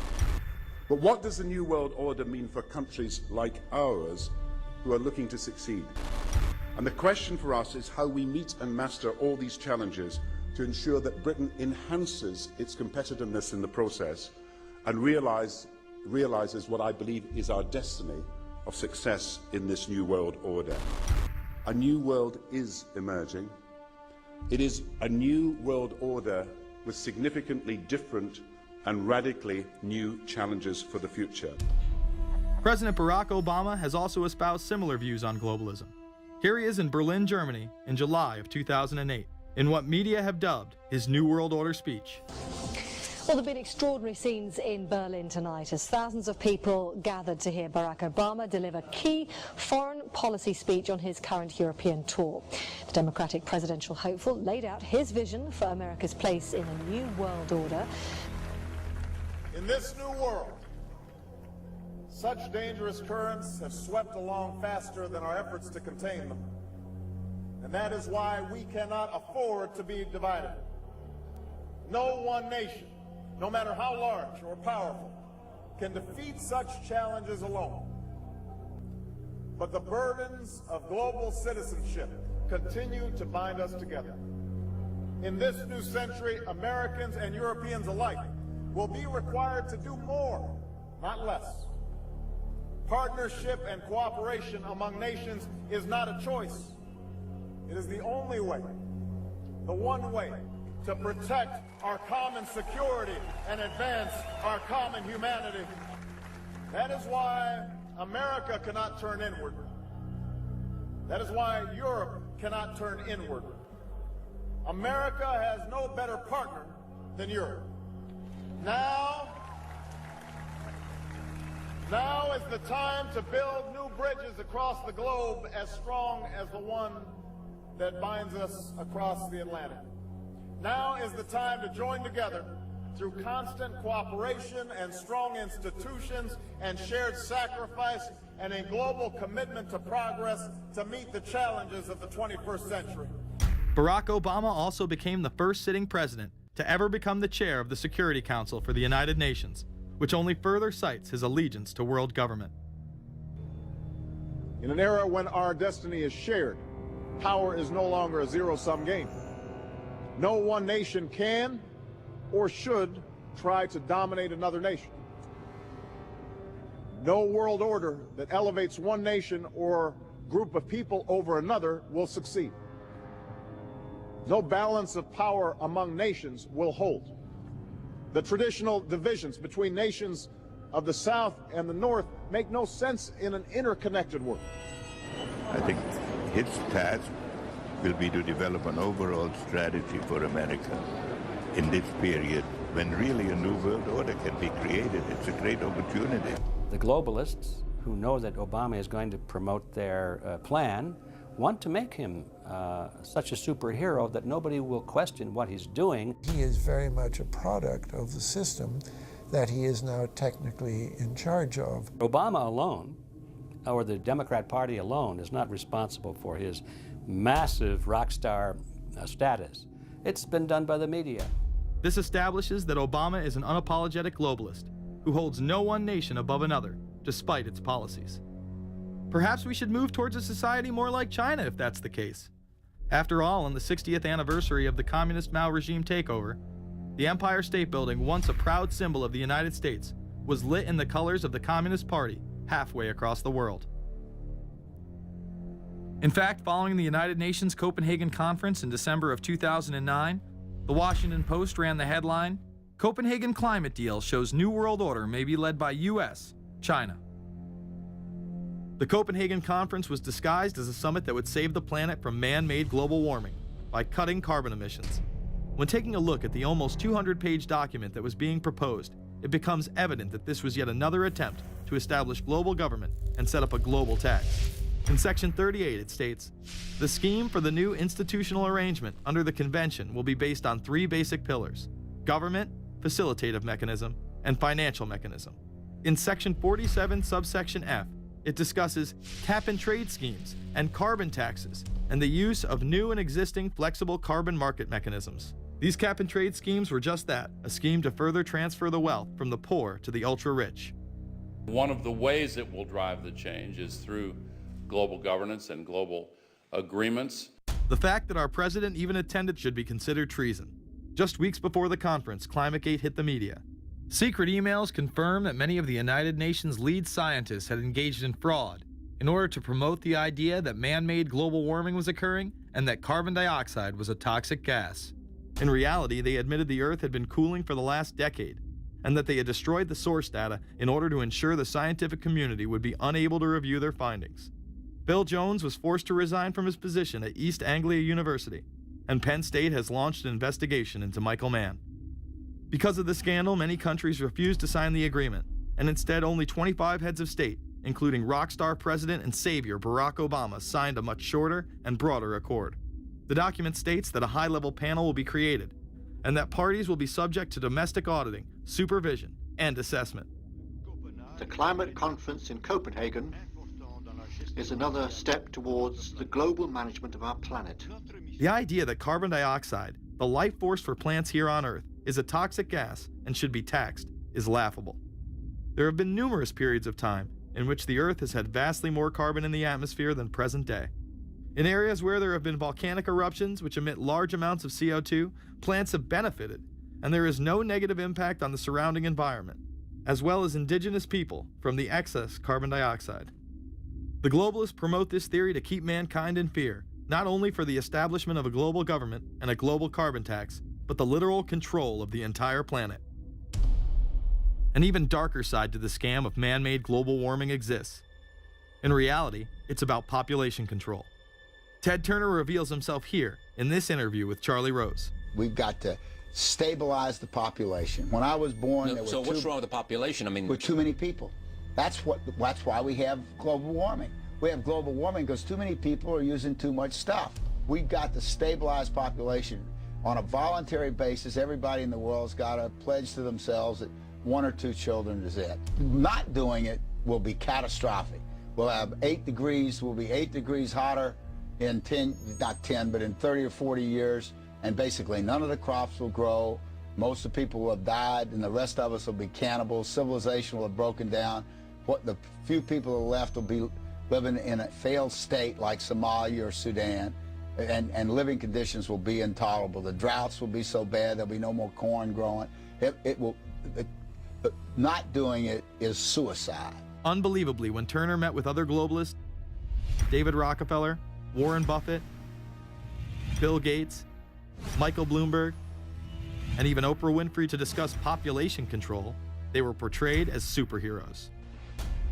Behind closed doors on this New York campus, a secret gathering of some of the world's most powerful people. Gates, Buffett, Bloomberg, Winfrey. It was like the Super Friends. In the great hall of the Justice League, there are assembled the world's 4 greatest heroes. Together with others at the meeting, including George Soros, Ted Turner, David Rockefeller, they're worth more than $125 billion. The new Superman and Wonder Woman, the super rich friends, not fighting bad guys, but fighting for good nonetheless. Would a superhero call for a one-child policy? Would a superhero call for population control? In a recent interview, he claims that 2 billion people would be ideal. That means 4 billion plus must die to accommodate a man who owns more acreage than anyone else on the planet. Let's not forget that Ted Turner is the president of the United Nations Foundation. There are countless examples of how we are being indoctrinated to accept these kind of conditions and believe that man and his activities are the problem. From the promotion of climate cops, we're the carbon cops and we're on the lookout for energy wasters, to phony liberals and conservatives getting together to promote climate change. Hell, let's face it, we're polar opposites. We couldn't be further apart. I'm on the left, and I'm usually right. And we strongly disagree. Except on one issue. Tell them what it is, Reverend Pat. That would be our planet. Taking care of it is extremely important. We all need to work together, liberals and conservatives. So get involved. It's the right thing to do. Now there you go again. The New World Order will stop at nothing to achieve planetary dominance, whether it be assassination, wars based on lies, and even a phony environmental movement. So it should come as no surprise that they have been tracking, tracing, and databasing our lives for years. Many people are aware that the Bush administration engaged in warrantless wiretaps on American citizens. What they don't understand is that it's come out in court that all the major telecommunications companies have been secretly storing every piece of data received from our phones and our computers and handing them over to the National Security Agency. You heard about the government secretly listening in on phone conversations without a warrant, but there is evidence that your email is also being tapped. The government has been intercepting most emails as part of its terrorist surveillance program. That program has been criticized as illegal because it's missing an important ingredient: search warrants. Several years ago, Klein says he came to suspect that AT&T had installed secret computer gear designed to spy on internet traffic at the request of the National Security Agency. This is just a small part of the picture, as AT&T was not the only company involved and emails were not the only issue. The NSA was installing Norris Insight systems, which are capable of monitoring billions of bits of internet traffic per second. It was also able to monitor any calls traffic through its system, all websites visited, all instant messaging, and separate types of transaction records. The secret room at AT&T contains gear which enables the government to look at every individual message on the internet and analyze exactly what people are doing. Here's another document. It mentions a company called Norris. Norris makes computer software that can swallow and analyze 10 gigabytes of information every second. That means it could go through all the information in all the books in the Library of Congress in a little over 15 minutes. The documents Klein and others were able to produce were then censored by the NSA.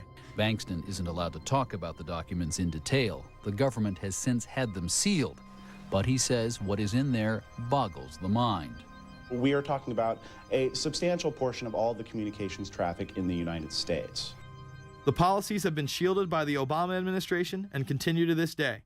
Attorney General Holder has publicly stated lawsuits be thrown out of court, and after several attempts, Klein and other cases were thrown out as well, once again citing the national security of what used to be a constitutional republic, not a massive corrupt slave state. Living in the New World Order, when it's close to completion, for the average citizen, for people like you and me, is going to be essentially slavery. We're never going to be able to get ahead.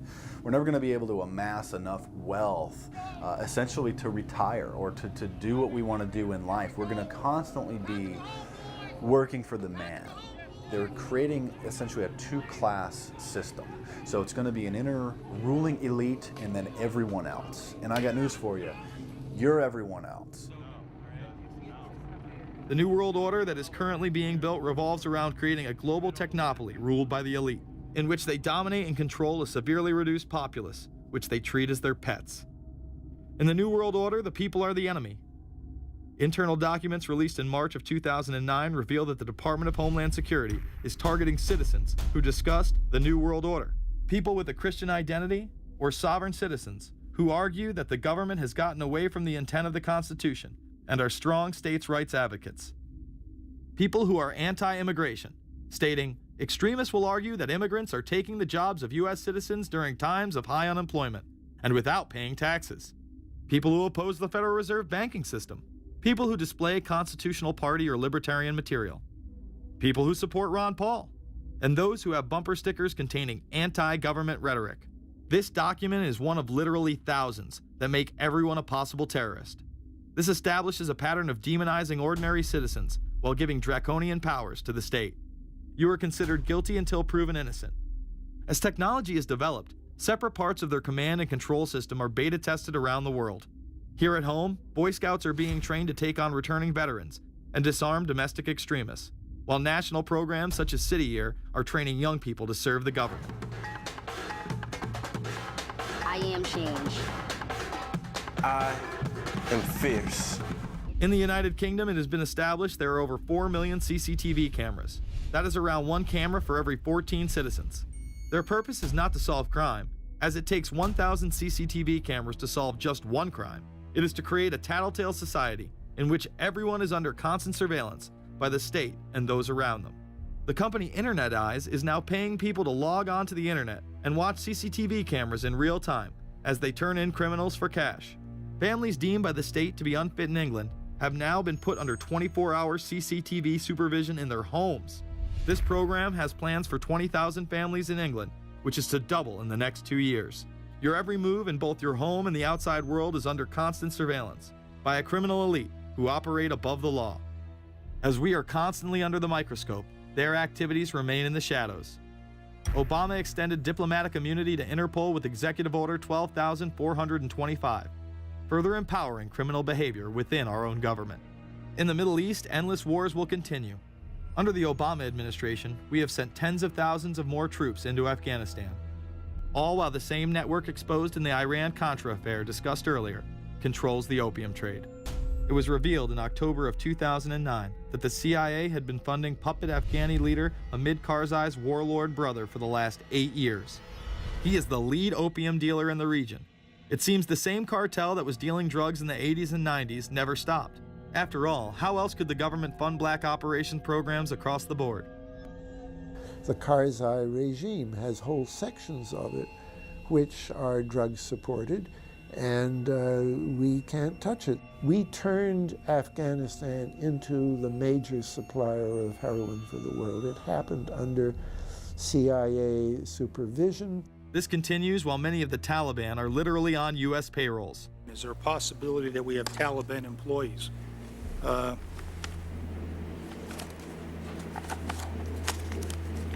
commander in the field, or I should say the COCOM commander, General Petraeus, has made it a conscious effort to, as part of his coin strategy, to hire local nationals.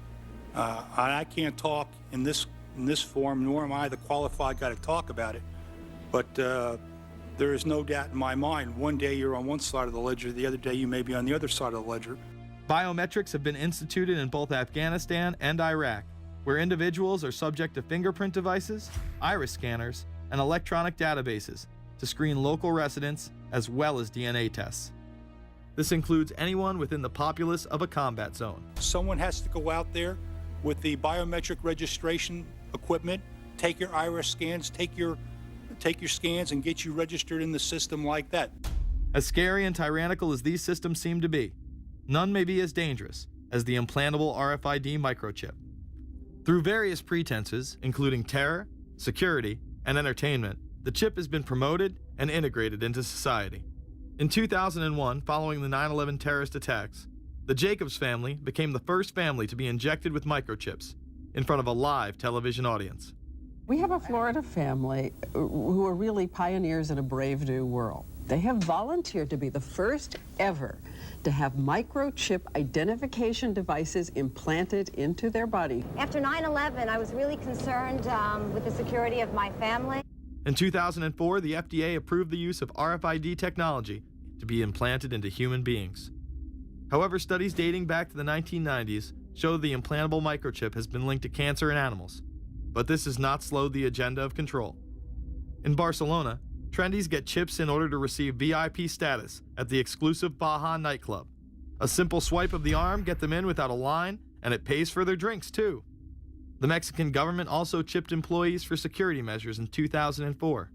We were interested today to hear that more than 100 law enforcement officials in Mexico are having microchips implanted in their arms. The chips allow a person to be scanned, sort of like a cereal box at the supermarket checkout. Mexico's Attorney General and 160 of his deputies have had microchips implanted in their arms. It is to provide access, said the Attorney General, to the right people in exclusive areas. Today, aside from being promoted as a device that can save your life by storing all of your medical information in it, it is being promoted as the next generation tool for video gaming. Sega developer Yu Suzuki plans on developing gaming technology using implantable RFIDs. He states, people that have some sort of chips in their bodies, to be able to keep track of vital signs, so it doesn't have to be a scary thing. But you could put a sensor here, you know, a bit like the Matrix, as he points to his arm. It's not really something only in the future. Some people already have them, chips in their bodies. Suzuki is correct. It has never been easier to order a microchip online and implant it under your skin. Microchips implanted in your hand, arm, or shoulder is just the beginning. Some have already taken implantable brain chips that may enable the blind to see again, the deaf to hear, and much, much more, including the ability to download information directly into the brain and instantly communicate with anyone in the world, creating a worldwide mind. It's very interesting that the way that the New World Order is going is moving towards a system that is identical to that, whether it's going to be an implantable microchip, an RFID, a thumb scan, whether it's going to be some sort of a tattoo. Imagine a planet where every human being is required to be chipped at birth. This would be the final tool implemented in a command and control world government system in which the elite rule the masses with total control of their lives. This is, of course, a terrible predicament for those of us who are convinced that this system is slowly but surely destroying this country and has to be changed. But we can't count on the elected presidents to do it, and we can't count on the elected Congress to do it. We somehow have to mobilize the technological resources of the internet to create some kind of new political force in this country. So is there anything else about the ruling class we should know? Politicians, business leaders, and media figures are often portrayed as pillars of morality while they describe themselves as Christian conservatives. Nothing could be further from the truth. In reality, many of the elite are groomed at a young age to take part in occult rituals. Those who attend Yale are indoctrinated into the Order of Skull and Bones, an elite secret society cloaked as a fraternal order. Yale University is 300 years old this year, and were you to visit its campus, you would see that it still has exotic clubhouses, which look like tombs where Yale's legendary secret societies meet. Their prestige and importance have largely evaporated, but the rituals are still a secret. And so when we heard that some enterprising characters had managed to spy on the famous Skull and Bones Society, we couldn't resist. Skull and Bones, people say it's a fraternity at Yale University, but it's really a postgraduate organization. So it was founded in 1832, and it's not like a normal fraternity. People don't pledge. These people choose who they want to come. So they do the recruiting. They recruit 15 people every year, people who they see are going to be powerful people in the future. So they're recruited when they're a junior in college. A lot of these people come from really wealthy and influential families because they know that this person has the resources to then elevate them to a position of power that can benefit the club. The video shows the neophytes, or initiates, kissing a skull, then performing a mock human sacrifice. Horrific screams caught on tape include chants of, "The devil equals death, death equals the devil." True. Famous alums include Senators John Kerry and John Chafee, to name two, cabinet secretaries such as Averell Harriman, and 3 presidents, William Taft, George Bush, and George W. Bush, who's been reluctant to talk about Skull and Bones. Does it still exist? The thing is so secret, I'm not even sure it still exists. Former Skull and Bones members and current members have been presidents, heads of the CIA, senators, heads of business. I mean, huge, huge corporations. These people have the network that brings them to such a position of power that most people could only dream of. Bush would run against his fellow bonesman and distant cousin John Kerry in 2004. You both were members of Skull and Bones, a secret society at Yale. What does that tell us? Not much, because it's a secret. Is there a secret handshake? Is there a secret code? I wish there were something secret I could manifest. 322, a secret number? There are all kinds of secrets, Tim. You were both in Skull and Bones, the secret society. It's so secret we can't talk about it. What does that mean for America? The conspiracy theorists are going to go wild. I'm sure they are. I don't know. I haven't seen the web. Number 322? This is an elaborate, occult, ritualistic entry into this group that they are now a member of for life. This culture of death and the occult continues long after college. Later on in life, these pagan rituals carry on in the redwoods of Sonoma, California. And what is the Bohemian Grove? Well, it's a kind of summer camp for the powerful, an all-male gathering in great secrecy. This group was formed in the late 1800s by artists, industrialists, and politicians. Bohemian attendees worship the owl as their deity. The Aztecs, Mayans, and other natives of Mesoamerica consider the owl a symbol of destruction and death. This is why the opening ritual for the club is the cremation of care. During the ritual, the effigy of a baby is rowed across the water by the Grim Reaper and given to a high priest, who then tosses it on a fiery sacrificial altar of a 40-foot owl god. It is an earth-based ritual in which care is burned away. The conscience is symbolically cast aside so that they may ignore the pain they have inflicted on others for the advancement of their own agendas. With this ceremony called the cremation of care, that begins the two-week encampment where the body of dull care, symbolizing woes and concerns, is burned on an altar in front of a big owl statue. When that ceremony ends, they all start to cheer and yell. You have to ask yourself why it is that somebody would want to do that, let alone these elite people. And if you look at the elite throughout history, many of the people that achieve pinnacles of power are into the occult. They seek a supernatural way to gain power. Why are Christian conservatives such as the Bushes and Newt Gingrich attending the Grove? And I recognize I'm not going to be invited to Renaissance Weekend or that Bohemian deal where Newt, Rush, and Dick all sit in a teepee naked beating on tom-toms. Why does the media barely mention the Grove? Because many of them are in attendance. Late political cartoonist Phil Frank of the San Francisco Chronicle draws a reporter thinking about his loyalties to Bohemian Grove as he takes notes for a story. Stories about what happens in these redwoods are hard to come by. A campground statue reminds Bohemians to keep their mouths shut about the Grove. Many world events have been shaped at the Grove, including the creation of the atomic bomb. Discussions at the Grove in the 1930s helped lead to the development of nuclear power and the atomic bomb. Every Republican president since Calvin Coolidge has been a member, as well as many Democrats, including Jimmy Carter. If you look at the membership lists of the Bohemian Grove and the Council on Foreign Relations, the Bilderberg Group, a lot of the key level people are overlapping and are involved in numerous groups. In addition to pagan rituals that take place there, this all-male club also deals with darker themes through the plays Montezuma, which feature Aztec human sacrifice, and Faust, which feature Mephisto. Some of these plays are disturbingly flamboyant. Many of the elitists have a penchant for cross-dressing and singing show tunes. Perhaps that is why much of the all-male staff also happen to be homosexuals.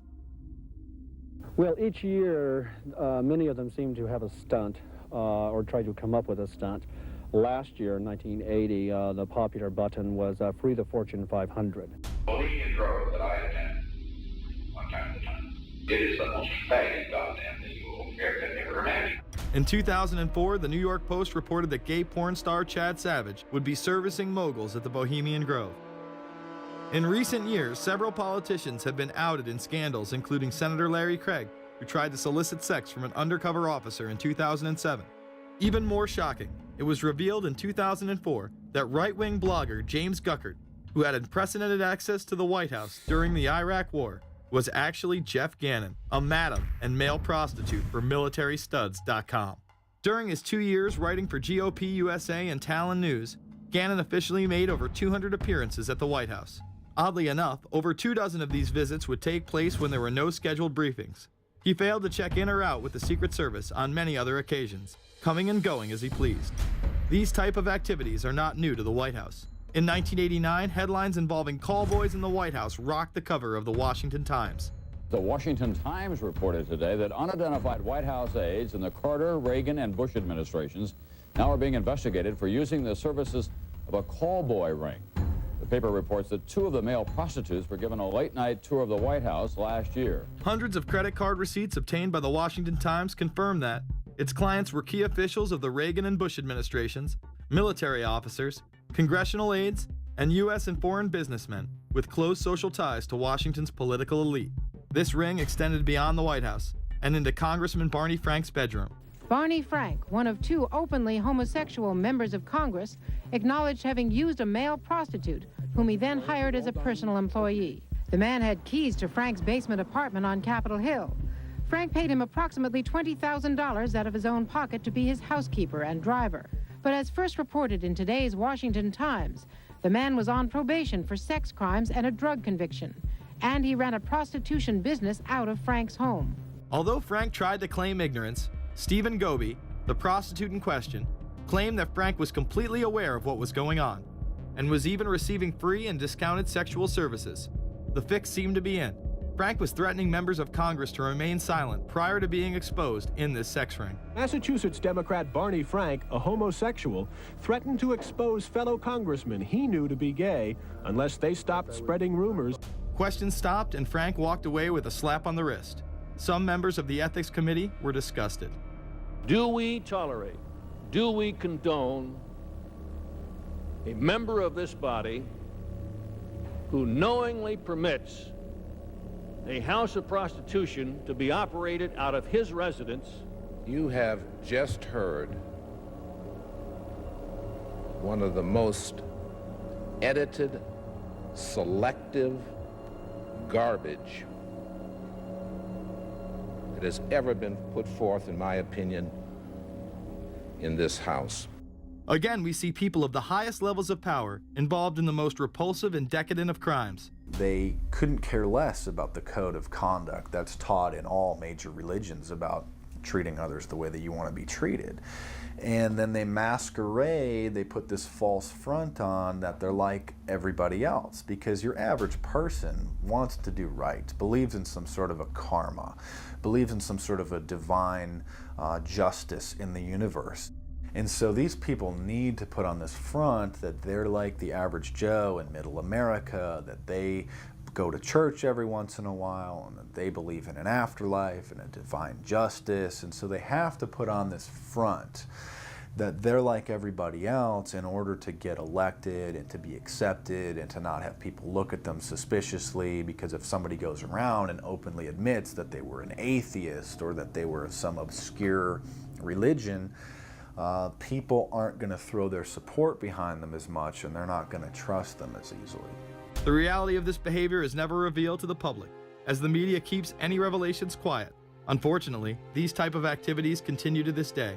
Florida Congressman Mark Foley chaired the House caucus on missing and exploited children and went on television praising Chris Hansen's To Catch a Predator series. The Dateline piece has probably done more than any law we can create. Foley was later caught attempting to have sexual relations with numerous underage pages. Congressman Mark Foley, the man who championed the Child Protection Act of 2006, resigned after inappropriate emails and instant messages surfaced that he sent to former congressional pages. Once more, no charges were even filed. Foley himself has checked into rehab. No one has been charged with any crime.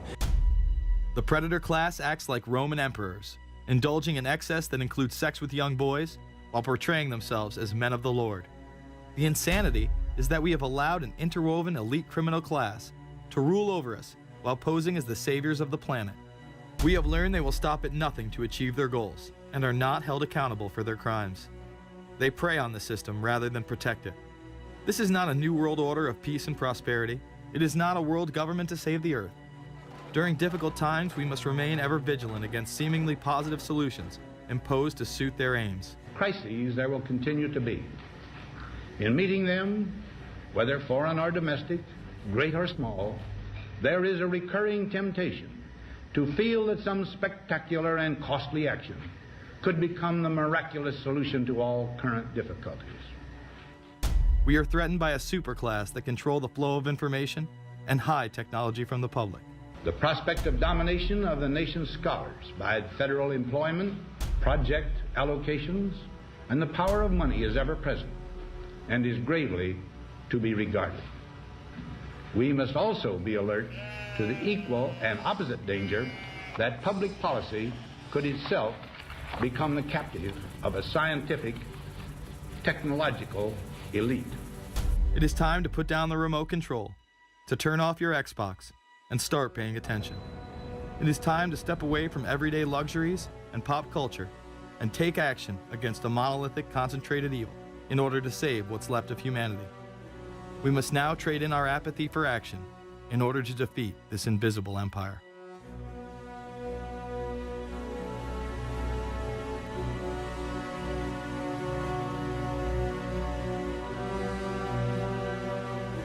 How set up are we to deal with this New World Order? I think we're going to hear a lot about that today. Let's take the New World Order. It's an interesting phrase. I've been thinking a little bit about the structure of the world, right? The New World Order, as everybody says. The peace could yield to the pernicious New World Order. The New World Order. The New World Order. The New World Order. The New World Order. This New World Order. Stay fixed on your goal of imposing the New World Order. We kept talking about a New World Order. A New World Order. That's what we need now.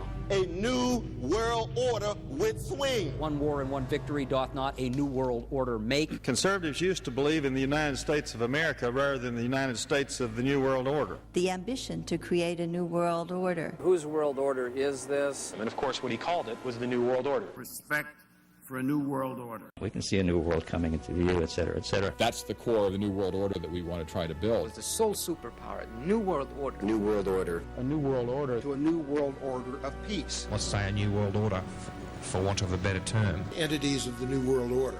The whole concept of New World Order is something else. It really says that the state is God. The state will play a bigger role in the economy.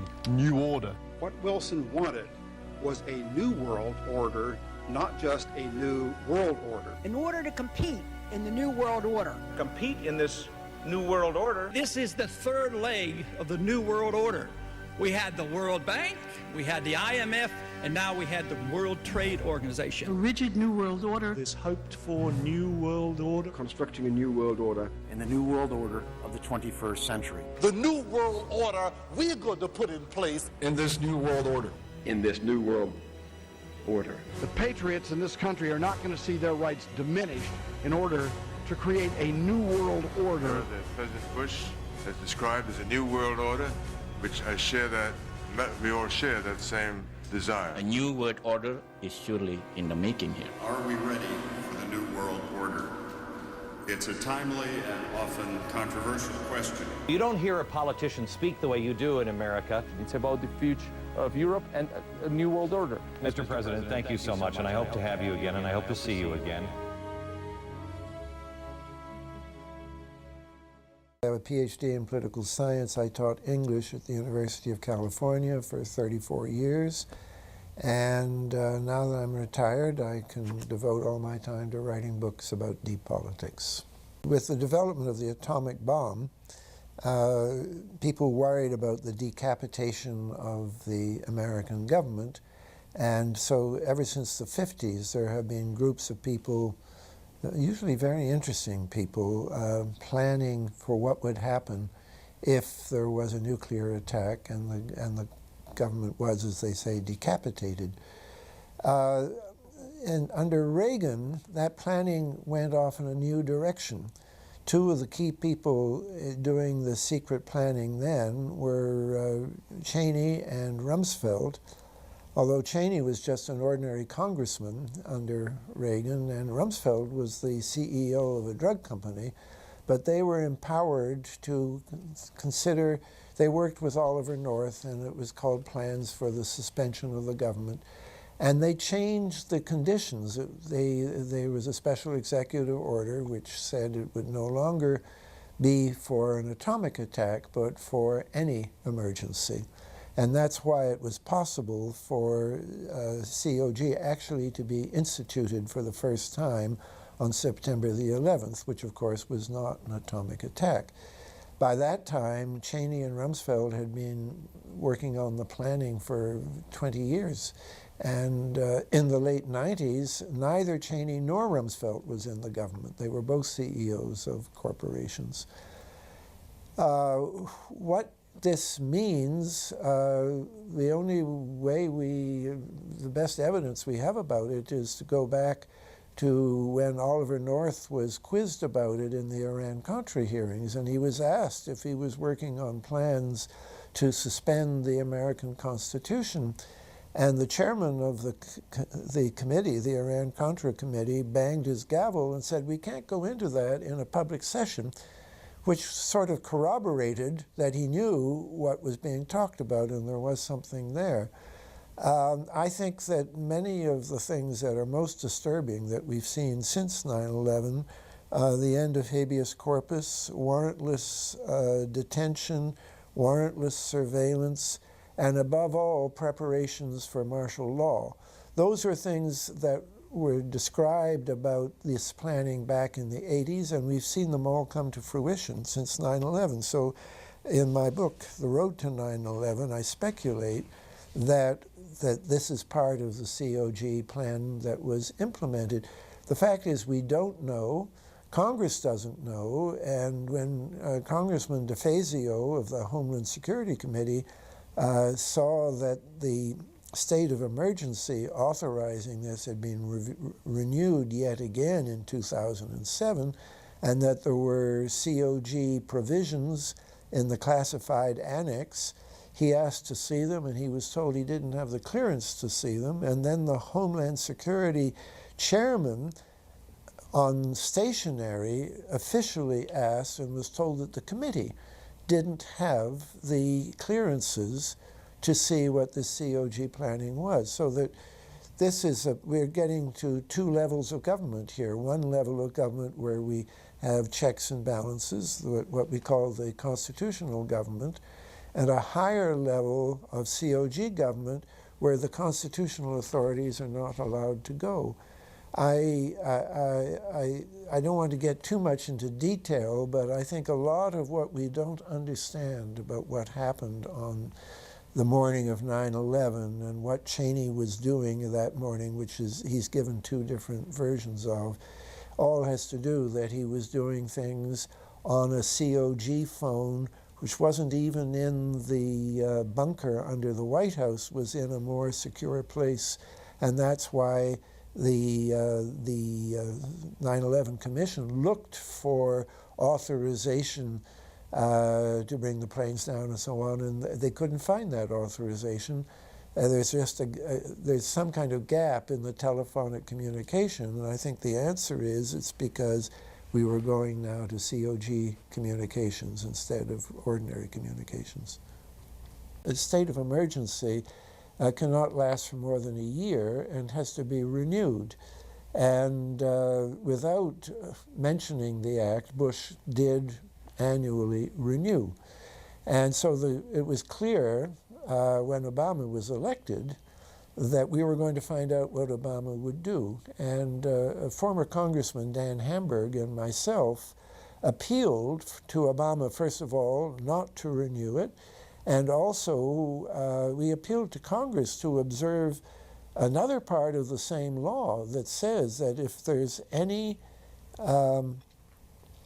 state of emergency is declared, then Congress shall, it's not an option, they're required by law to review it within 6 months and either terminate it or render it official. And we were waiting to see, and unfortunately Obama disappointed us just in September 2009. He then did, for the first time mentioning the act, say that under the terms of the act he was extending the state of emergency for another year. But this is not really a legal state of emergency under the act, because for it to be legal, Congress should have approved it. And it was a terrible disappointment that we asked on the internet, we asked people to write their congressman, make sure Congress did this. And one congressman wrote back and said to his constituent and said, we understand that the provisions of this act have been overridden by, guess what, COG. So it's another indication that COG is overriding the constitutional and legal provisions that protect us in this country. The word parapolitics, I defined it in my book as, with the CIA in mind, forms of politics in which accountability is consciously diminished. Now, the word is caught on. It's being used by all kinds of people, and it's being used slightly differently today, mostly because of what's happened in Colombia. I think now in Colombia you have a government, but you also have these paramilitary forces that are supported by drugs and hire themselves out to landlords to kill peasants who are organizing for their rights or to kill union organizers. There are two executives of an American company, the Drum and Coal Company, who face indictment now because they hired these para people to do this. The state is so, it's such a topic of discussion in Colombia. They keep calling the state and the para-state. The politics, which is what goes on in Congress and in Bogota, and the parapolitics, which is what's going on in the countryside when these drug forces are enforcing. And the word, so I no longer own the word, but it's roughly what I mean. I also wrote a book called Deep Politics and the Death of JFK, and in that book I tried to distinguish between parapolitics, which is something you consciously do and set up as a system, versus deep politics, which is just something that you have to live with as a fact. For a long time I used these terms and the major media would not touch them, but just in the last 10 years, if you Google now, you'll see quite a few references to deep politics, or if you go to LexisNexis, better example, because that's just the mainstream media. And they are being used. They're not being distinguished. They both are being used to mean roughly the same thing. Organized crime fits into the whole structure of how this country is governed, and this helps explain how not just how Kennedy could be killed, but also more interestingly, how the forces of government would immediately cover it up with a false story that Oswald did it and acted alone. I gave a paper about all three of the big assassinations in the 60s, which was John F. Kennedy, Bobby Kennedy, and Martin Luther King. And there are certain common denominators which I think reinforce what I was saying about Kennedy, John F. Kennedy alone in my book. One is that you find that there's a drug aspect to all three of those killings. There's an organized crime aspect to all three of them. I say this without pretending that I have solved those cases. I wasn't even really trying to solve the cases. I was just trying to understand how a president could be murdered and this would be essentially absorbed into the culture of the country. We have a guy who's officially blamed for it. Most people don't believe that Lee Harvey Oswald, well, they may believe he pulled a trigger, but they don't believe that he was a lone assassin. And yet, most people don't particularly care about it. We're just having to live with that. I call these events deep events. We've become accustomed to the idea that every now and then something is going to happen, and we just know from the beginning we're not going to get to the bottom of it. And the more they happen, the more reconciled we've become to this state of affairs. The obvious recent example, of course, is 9/11. Nobody's claiming we've got to the bottom of 9/11. Even the two chairmen of the committee are saying that there was a lot of falsified information given to their commission, and that the CIA didn't, they relied very heavily on information from the CIA, which they weren't able to deal with the raw data, And they now realize that the CIA was covering up to some extent in their interviews. They were relying on data that came from people who had been tortured, which means that on the face of it, it was not very reliable data. So there's a lot of people who recognize that we don't know the truth about 9/11, but here is an event which has changed the whole constitutional situation in this country. And once again, we're not being allowed to look at it. People are fighting very hard to get a really independent, for the first time, a really independent investigation, and it's proving extremely difficult to do.